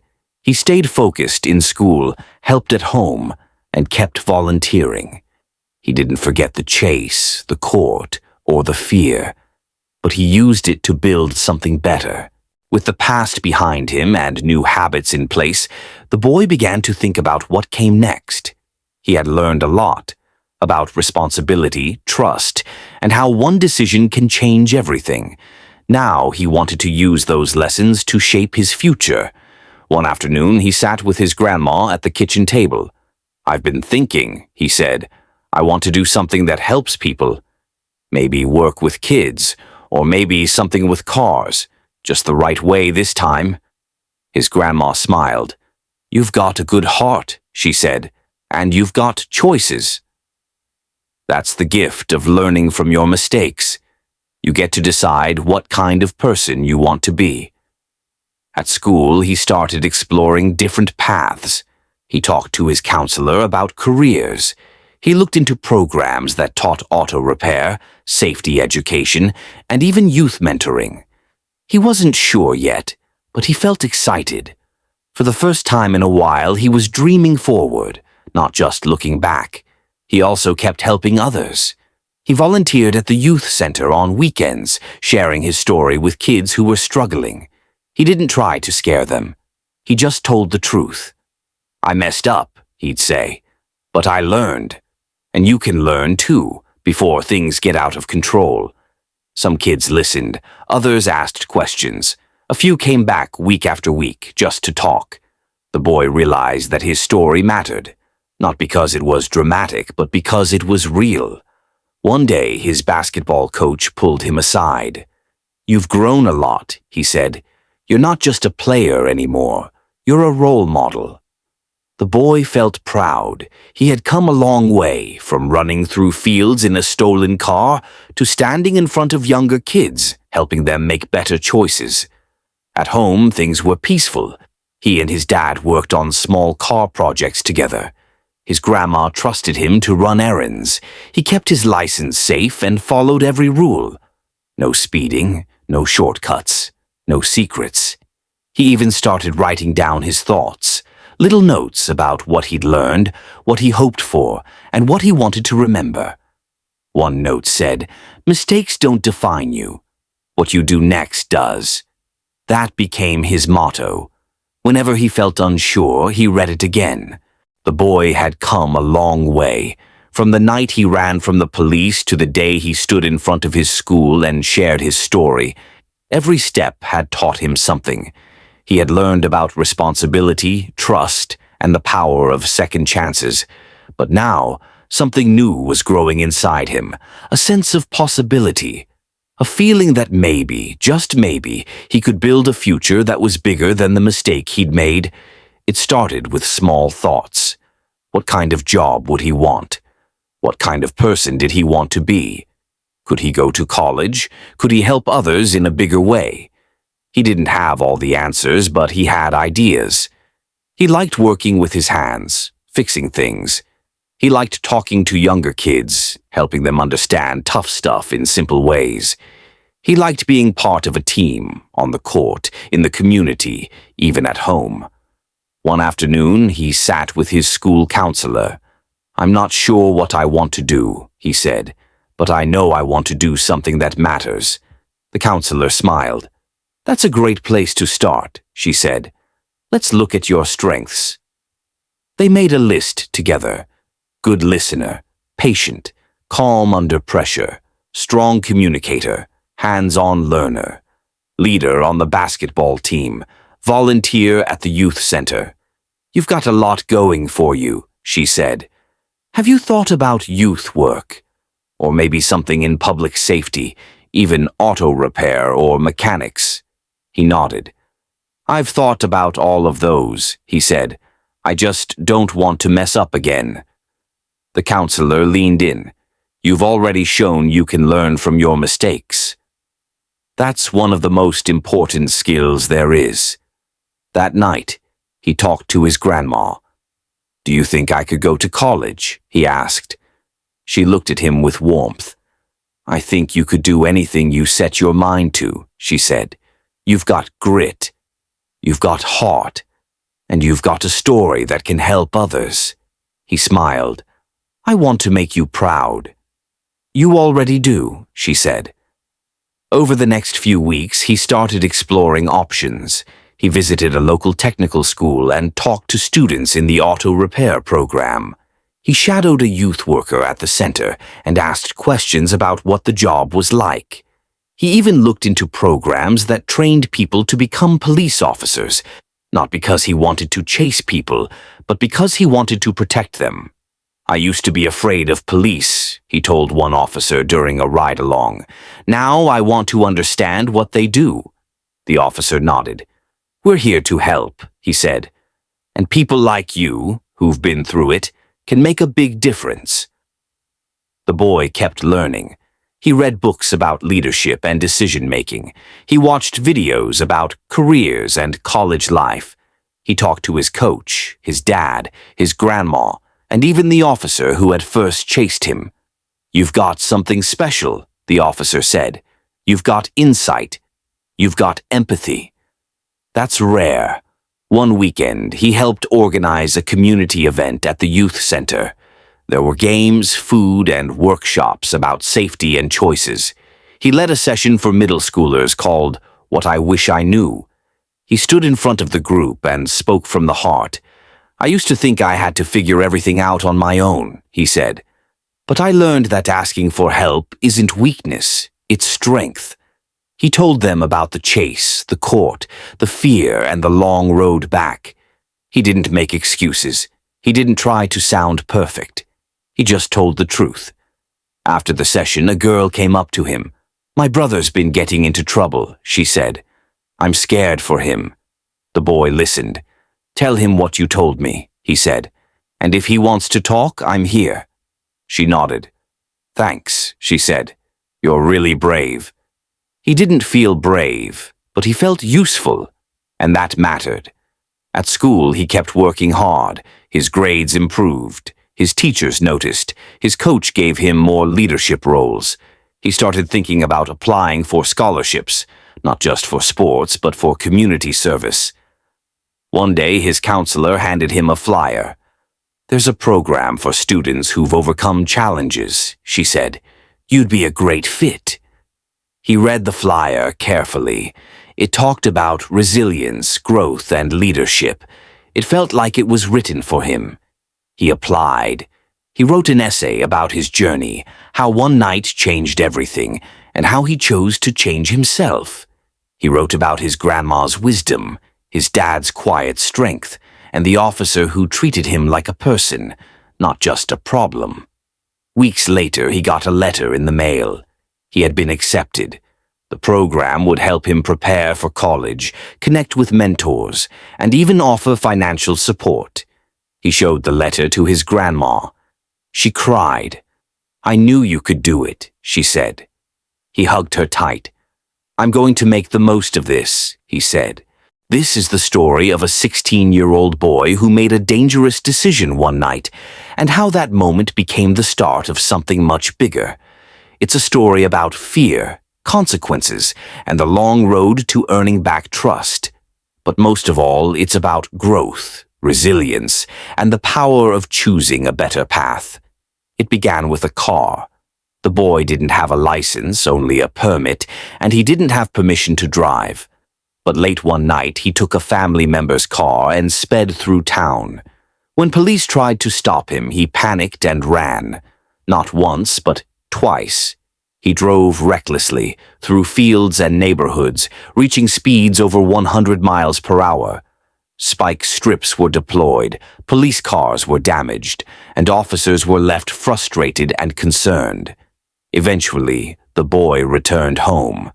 That's when the real reckoning began. His family had been worried sick. His grandma, dad, and others had searched for him, fearing the worst. When the police arrived, they didn't yell. They asked questions. Why did he run? Why did he take the car? Did he understand how serious this was? The boy admitted he was scared. He hadn't thought things through. He didn't realize how many people he had affected, not just the officers chasing him, but his family, his neighbors, and even himself. From there, the consequences unfolded. He faced multiple charges: reckless driving, fleeing police, driving without a license, and more. He had to appear in court, take a driving safety class, and complete community service. But something important happened along the way. He started to change. With support from his grandma, his dad, and even the police officer who had chased him, the boy began to reflect. He didn't just go through the motions. He took responsibility. He helped around the house, stayed focused at school, and became a leader on his basketball team. He volunteered at a youth center, sharing his story with younger kids who were facing their own challenges. He learned that trust isn't given, it's earned. That mistakes don't define you, but what you do next does. He discovered that asking for help is a sign of strength, not weakness. and he realized that his story could help others avoid the same path. As time passed, the boy began to dream forward. He explored careers in youth work, public safety, and auto repair. He applied to a program for students who had overcome adversity and was accepted. He started planning for college, writing essays about his journey and the lessons he'd learned. He didn't forget the night of the chase. He didn't pretend it hadn't happened, but he used it as a turning point, a moment that taught him who he wanted to be. He kept a note in his room, one he had written early in his journey. Mistakes don't define you. What you do next does later, he added. The future isn't something you wait for, it's something you build. This story is about more than one boy. It's about every young person who feels scared, stuck, or unsure. It's about the power of second chances, the importance of support, and the courage it takes to grow. It's a reminder that even when things go wrong, there's always a way forward, if you're willing to take it. And for this boy, that way forward became a path of purpose, leadership, and hope. This is the full journey of a boy who made a dangerous choice, and how that choice became the beginning of something much deeper. It's not just a story about a police chase. It's a story about fear, growth, family, and the long, winding road toward becoming someone you're proud of. It began on a cold February night. The boy was just 16, still learning about the world and his place in it. He didn't have a driver's license, only a permit. He didn't have permission to take the car. But something inside him, curiosity, restlessness, maybe a need to feel in control, pushed him to grab the keys and drive. That night, he was chased by police not once, but twice. He sped through towns, ignored stop signs, tore through fields, and narrowly avoided spike strips meant to stop him. 2 police cars were damaged, officers were left stunned, and the boy somehow made it home without crashing or getting caught. But the real impact wasn't in the chase, it was in what came after. His family had been terrified. His grandma had called around trying to find him. His dad had searched the streets. They didn't know if he was safe, hurt, or worse. When the police finally spoke to him, they didn't yell. They asked questions. They wanted to understand. The boy admitted he was scared. He hadn't meant to cause harm. He just didn't know how to face the consequences of his actions. But now he had no choice. He was charged with multiple offenses: reckless driving, fleeing police, driving without a license, and more. He had to go to court, take a driving safety class, and complete community service. But something shifted in him. He didn't just go through the motions, he started to reflect. With the support of his grandma, his dad, and even the officer who had chased him, the boy began to change. He helped around the house. He showed up at school. He became a leader on his basketball team. He volunteered at a youth center, sharing his story with younger kids who were struggling. He learned that trust isn't something you ask for, it's something you earn. That being honest, even when it's hard, is the first step toward healing. That asking for help doesn't make you weak, it makes you wise. He started dreaming about the future. He explored careers in youth work, auto repair, and public safety. He applied to a program for students who had overcome adversity and was accepted. He began planning for college, writing essays about his journey and the lessons he'd learned. He didn't forget the night of the chase. He didn't pretend it hadn't happened, but he used it as a turning point, a moment that taught him who he wanted to be. He kept a note in his room. Mistakes don't define you. What you do next does later, he added. The future isn't something you wait for. It's something you build. He faced peer pressure and tough days, but he stayed true to himself. He turned down risky invitations. He asked for help when he needed it. He kept volunteering, mentoring, and leading. He became someone others looked up to, not because he was perfect, but because he was real. He had fallen, but he had gotten back up, and every step forward was a reminder that growth is possible, even after the worst mistakes. This story is about one boy, but it's also about every young person who feels lost, scared, or unsure. It's about the power of second chances, the importance of support, and the courage it takes to change. It shows that even when the road is rough, even when you've made a mistake that feels too big to fix, there's always a way forward. And sometimes, the hardest roads lead to the strongest hearts. The boy's journey didn't end with a court date or a clean record. It continued with every choice he made afterward. Every time he helped someone, told the truth, or chose the right path, he was building something bigger than himself. He was building a life of meaning. And that's the real story, not just of a chase, but of a transformation. From fear to wisdom, from recklessness to responsibility, from a single mistake to a future filled with purpose. It was a regular work day at the car parts store. The sun was shining, and people were coming in to buy things like batteries and tools for their cars. One of the workers, a man named Jordan, was outside talking to a police officer. He looked calm, even though something serious was happening. Jordan explained to the officer that the store had called the police because they thought he had stolen money. He didn't run away or try to hide. Instead, he gave the officer his ID and said he wanted to be honest. He said he wasn't trying to look guilty and just wanted to explain what happened. Inside the store, there were cameras that showed Jordan putting money in his pocket.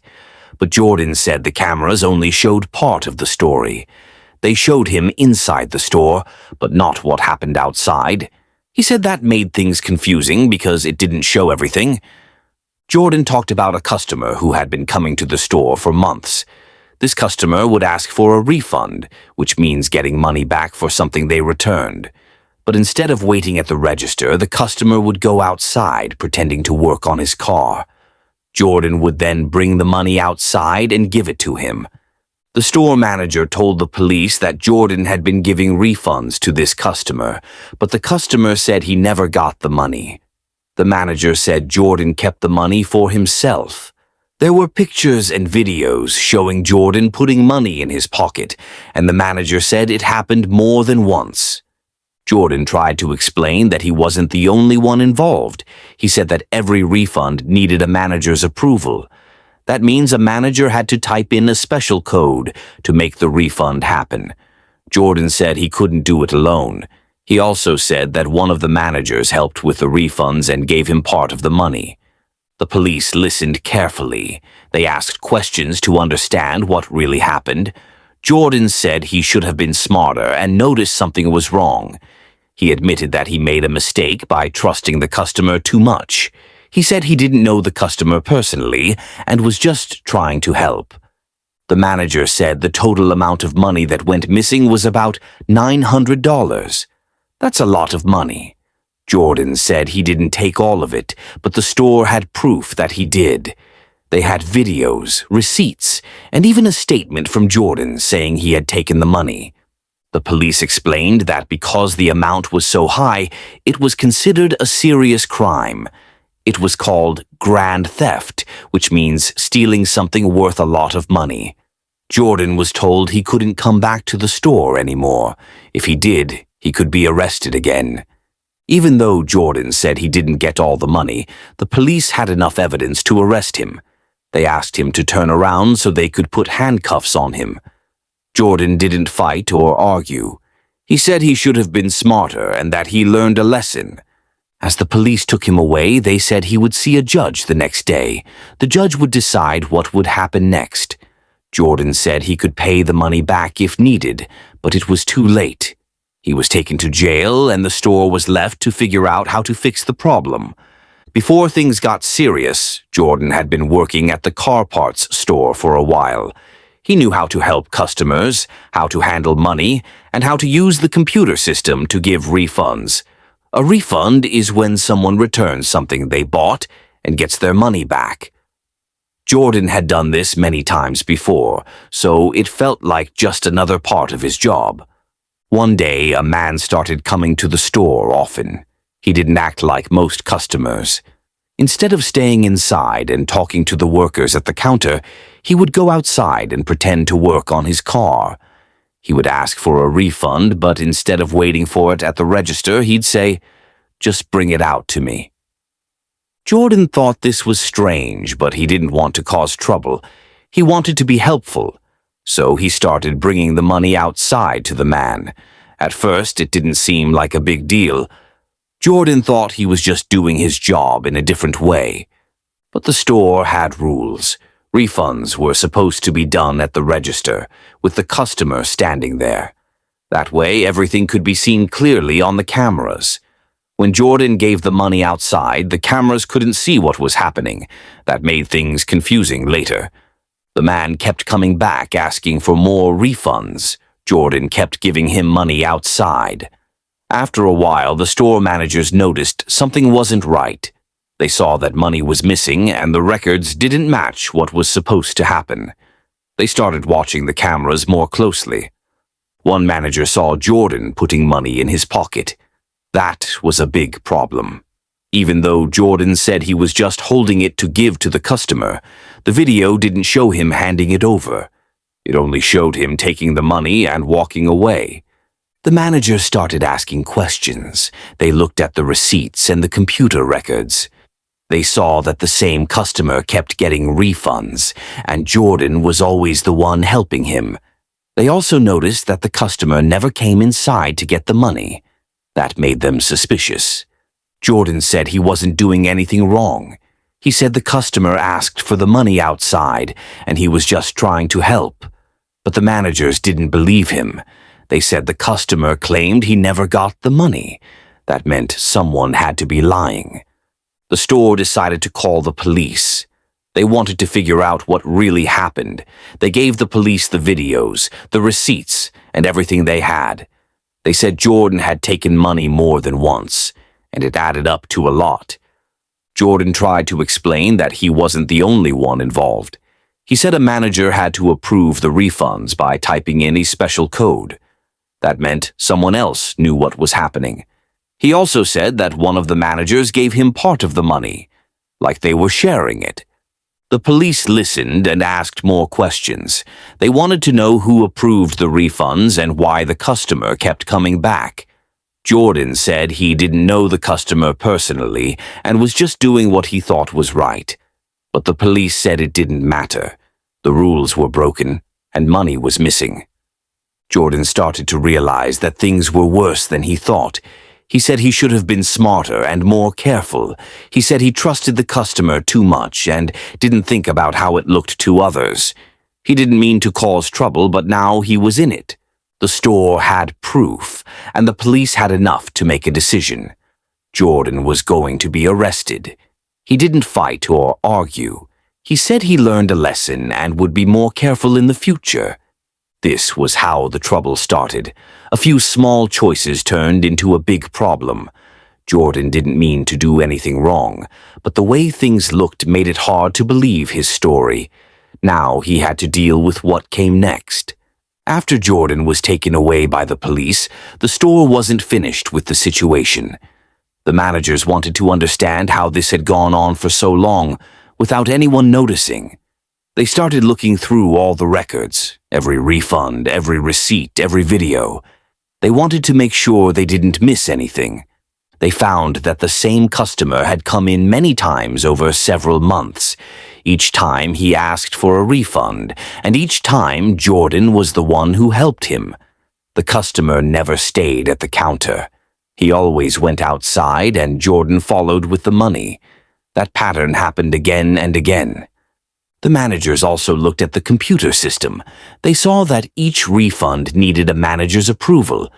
That meant someone had to type in a special code to make the refund happen. Jordan didn't have that code. So how did the refunds go through? They started asking other workers if they had seen anything strange. Some said they noticed Jordan going outside with money, but they didn't know why. Others said they didn't want to get involved. One person said they saw Jordan talking to a manager before giving out a refund. That made things more confusing. The police came back to the store to talk to the managers again. They wanted to know who had the code and who approved the refunds. The manager said only a few people had access to the code, and they were supposed to use it carefully. But now they weren't sure if someone had used it the wrong way. Jordan had said that one of the managers helped him and gave him part of the money. The police wanted to know if that was true. They asked the manager questions, but the manager said he didn't do anything wrong. He said Jordan was lying to protect himself. The police didn't have proof that the manager was involved. There were no videos showing the manager giving money to Jordan. There were no messages or notes. It was just Jordan's word against the manager's. That made it hard to know what was true. Meanwhile, the customer who kept asking for refunds was nowhere to be found. The store tried to contact him, but he didn't answer. He had given a fake phone number and didn't leave any real information. That made things even harder. Without the customer, they couldn't ask him what really happened. The store decided to change its rules. From now on, all refunds had to be done at the counter, with the customer standing there. No more giving money outside. They also made sure only trusted managers could use the refund code. They wanted to make sure this never happened again. Jordan was still in jail, waiting to see the judge. He had told the police everything he knew, but they weren't sure if he was telling the whole truth. He said he didn't mean to steal and just wanted to help. But the videos and receipts told a different story. The store felt sad about the whole situation. Jordan had been a good worker before this happened. He helped customers and worked hard. But one mistake had changed everything. Now they had to move on and make sure their store was safe and honest. The investigation showed how small choices can lead to big problems. It also showed how important it is to follow rules, even when things seem harmless.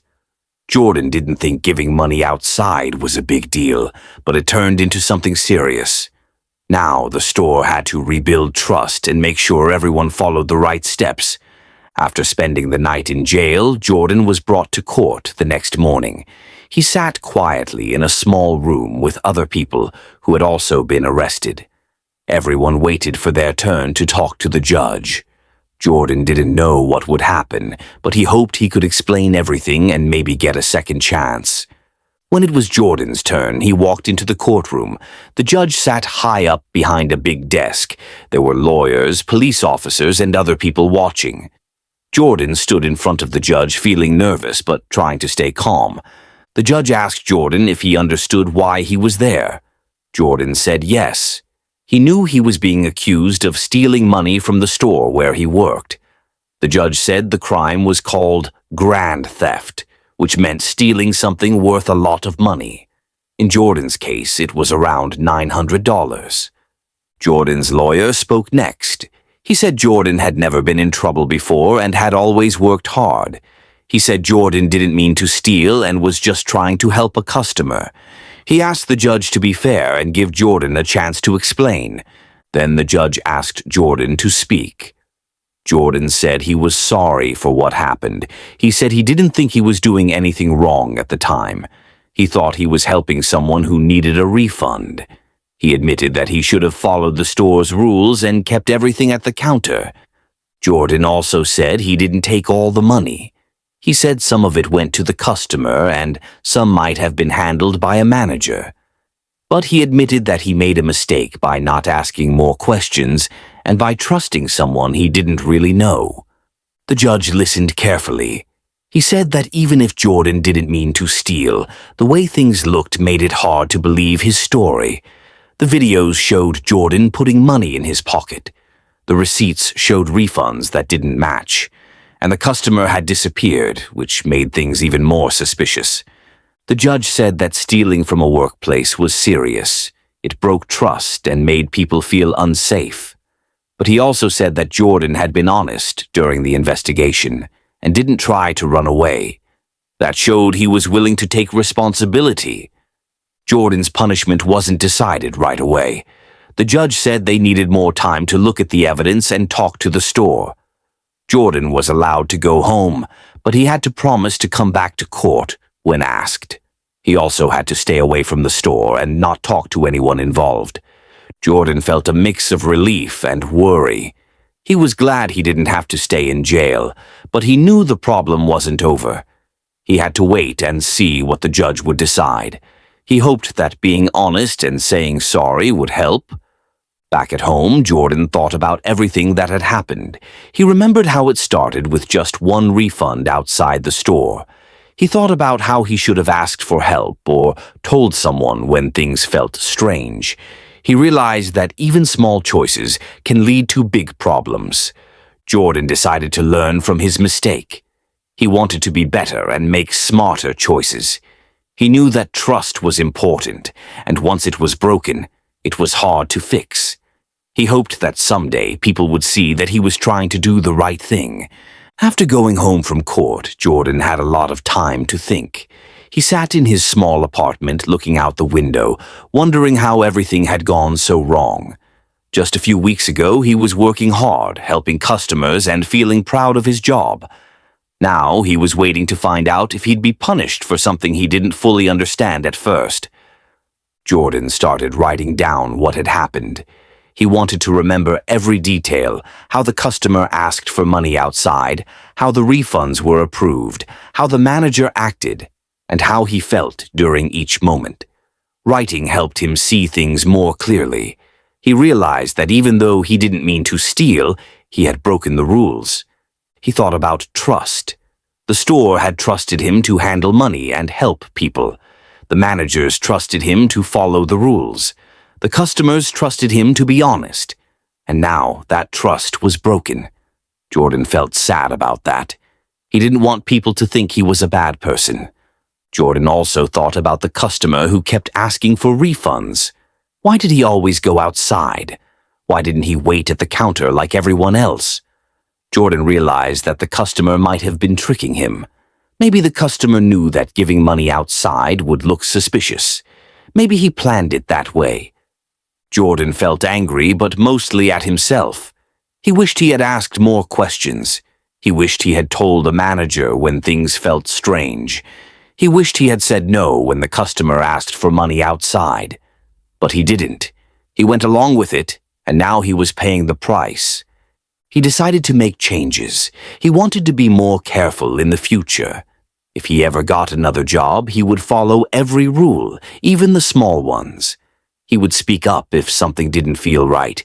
He would ask for help instead of trying to fix things alone. Jordan also wanted to help others learn from his mistake. He thought about talking to young people, maybe at schools or community centers. He could tell them his story and explain how easy it is to get into trouble when you don't ask questions or follow rules. He wanted to turn something bad into something good. While waiting for the judge's final decision, Jordan kept busy. He read books, helped his neighbors, and stayed out of trouble. He didn't want to waste time feeling sorry for himself. He wanted to grow and become better. One day he got a letter from the court. It said he had to come back for another hearing. That meant the judge was ready to decide what would happen next. Jordan felt nervous but also ready. He had learned a lot, and he hoped the judge would see that. Jordan knew he couldn't change the past, but he could shape his future. He wanted to be someone people could trust again. He wanted to prove that he was more than one mistake. And he hoped that, with time, others would believe that too. Jordan returned to court for his final hearing. He wore clean clothes and stood tall, even though he felt nervous inside. He had spent weeks thinking about everything that happened, how it started, what went wrong, and what he could do to make things right. Now the judge would decide what kind of punishment he would get.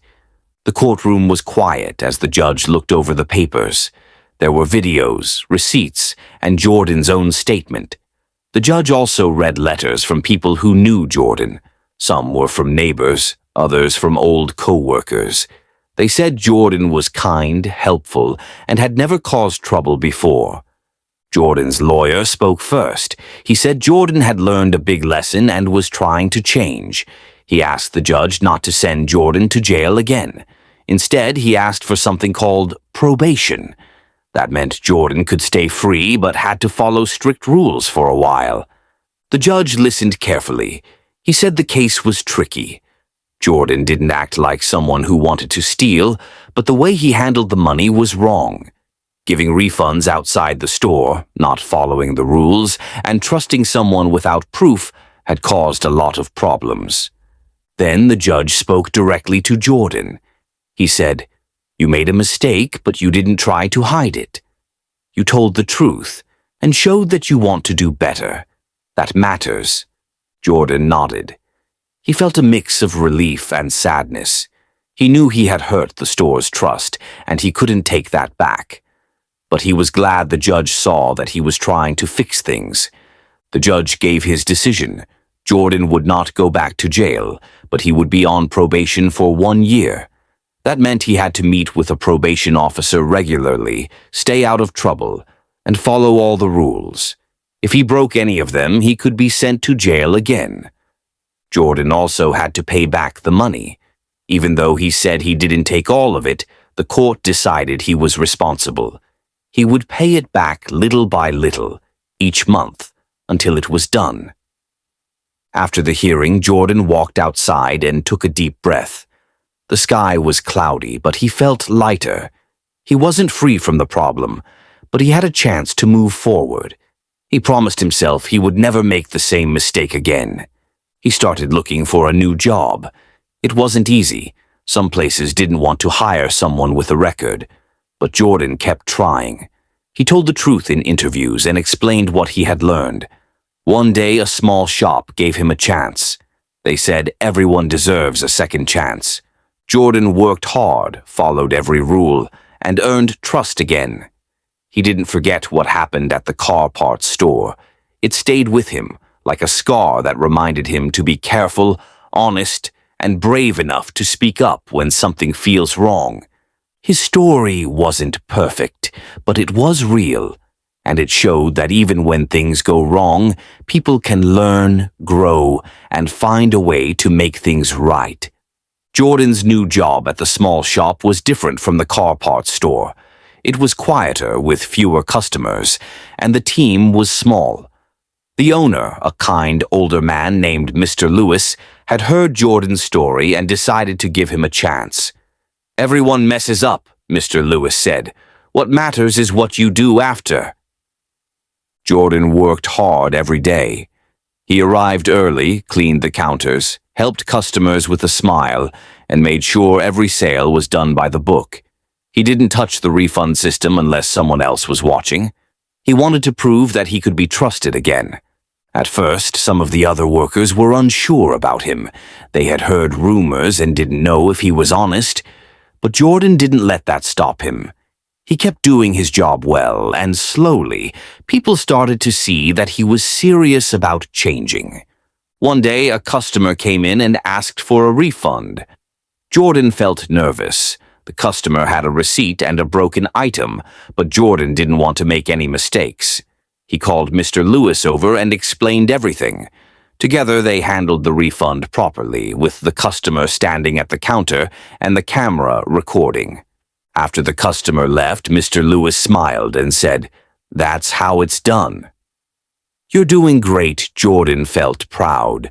It was a small moment, but it meant a lot. He was rebuilding trust, one step at a time. Outside of work, Jordan kept meeting with his probation officer. They talked about his progress, his goals, and how he was feeling. Jordan said he wanted to help others avoid the same mistake. His officer said that was a good idea and suggested he speak at a youth center. Jordan agreed. A few weeks later, he stood in front of a group of teenagers. He told them his story, how he tried to help someone, didn't follow the rules, and ended up in trouble. He explained how important it is to ask questions, speak up, and never ignore warning signs. The teens listened quietly. Some asked questions. One boy said, "I thought only bad people got arrested." Jordan shook his head. Sometimes good people make bad choices. What matters is learning from them. After the talk, a few teens came up to thank him. Jordan felt hopeful. Maybe his story could help someone else stay out of trouble.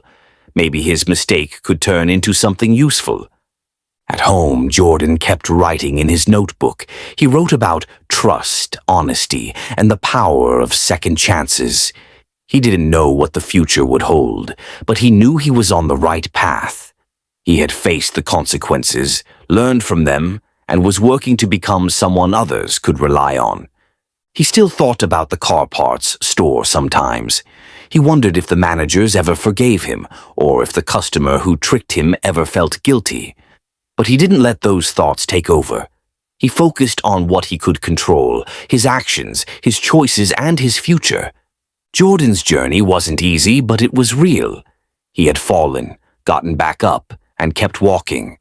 And with each step, he was proving that change is possible, even after a mistake.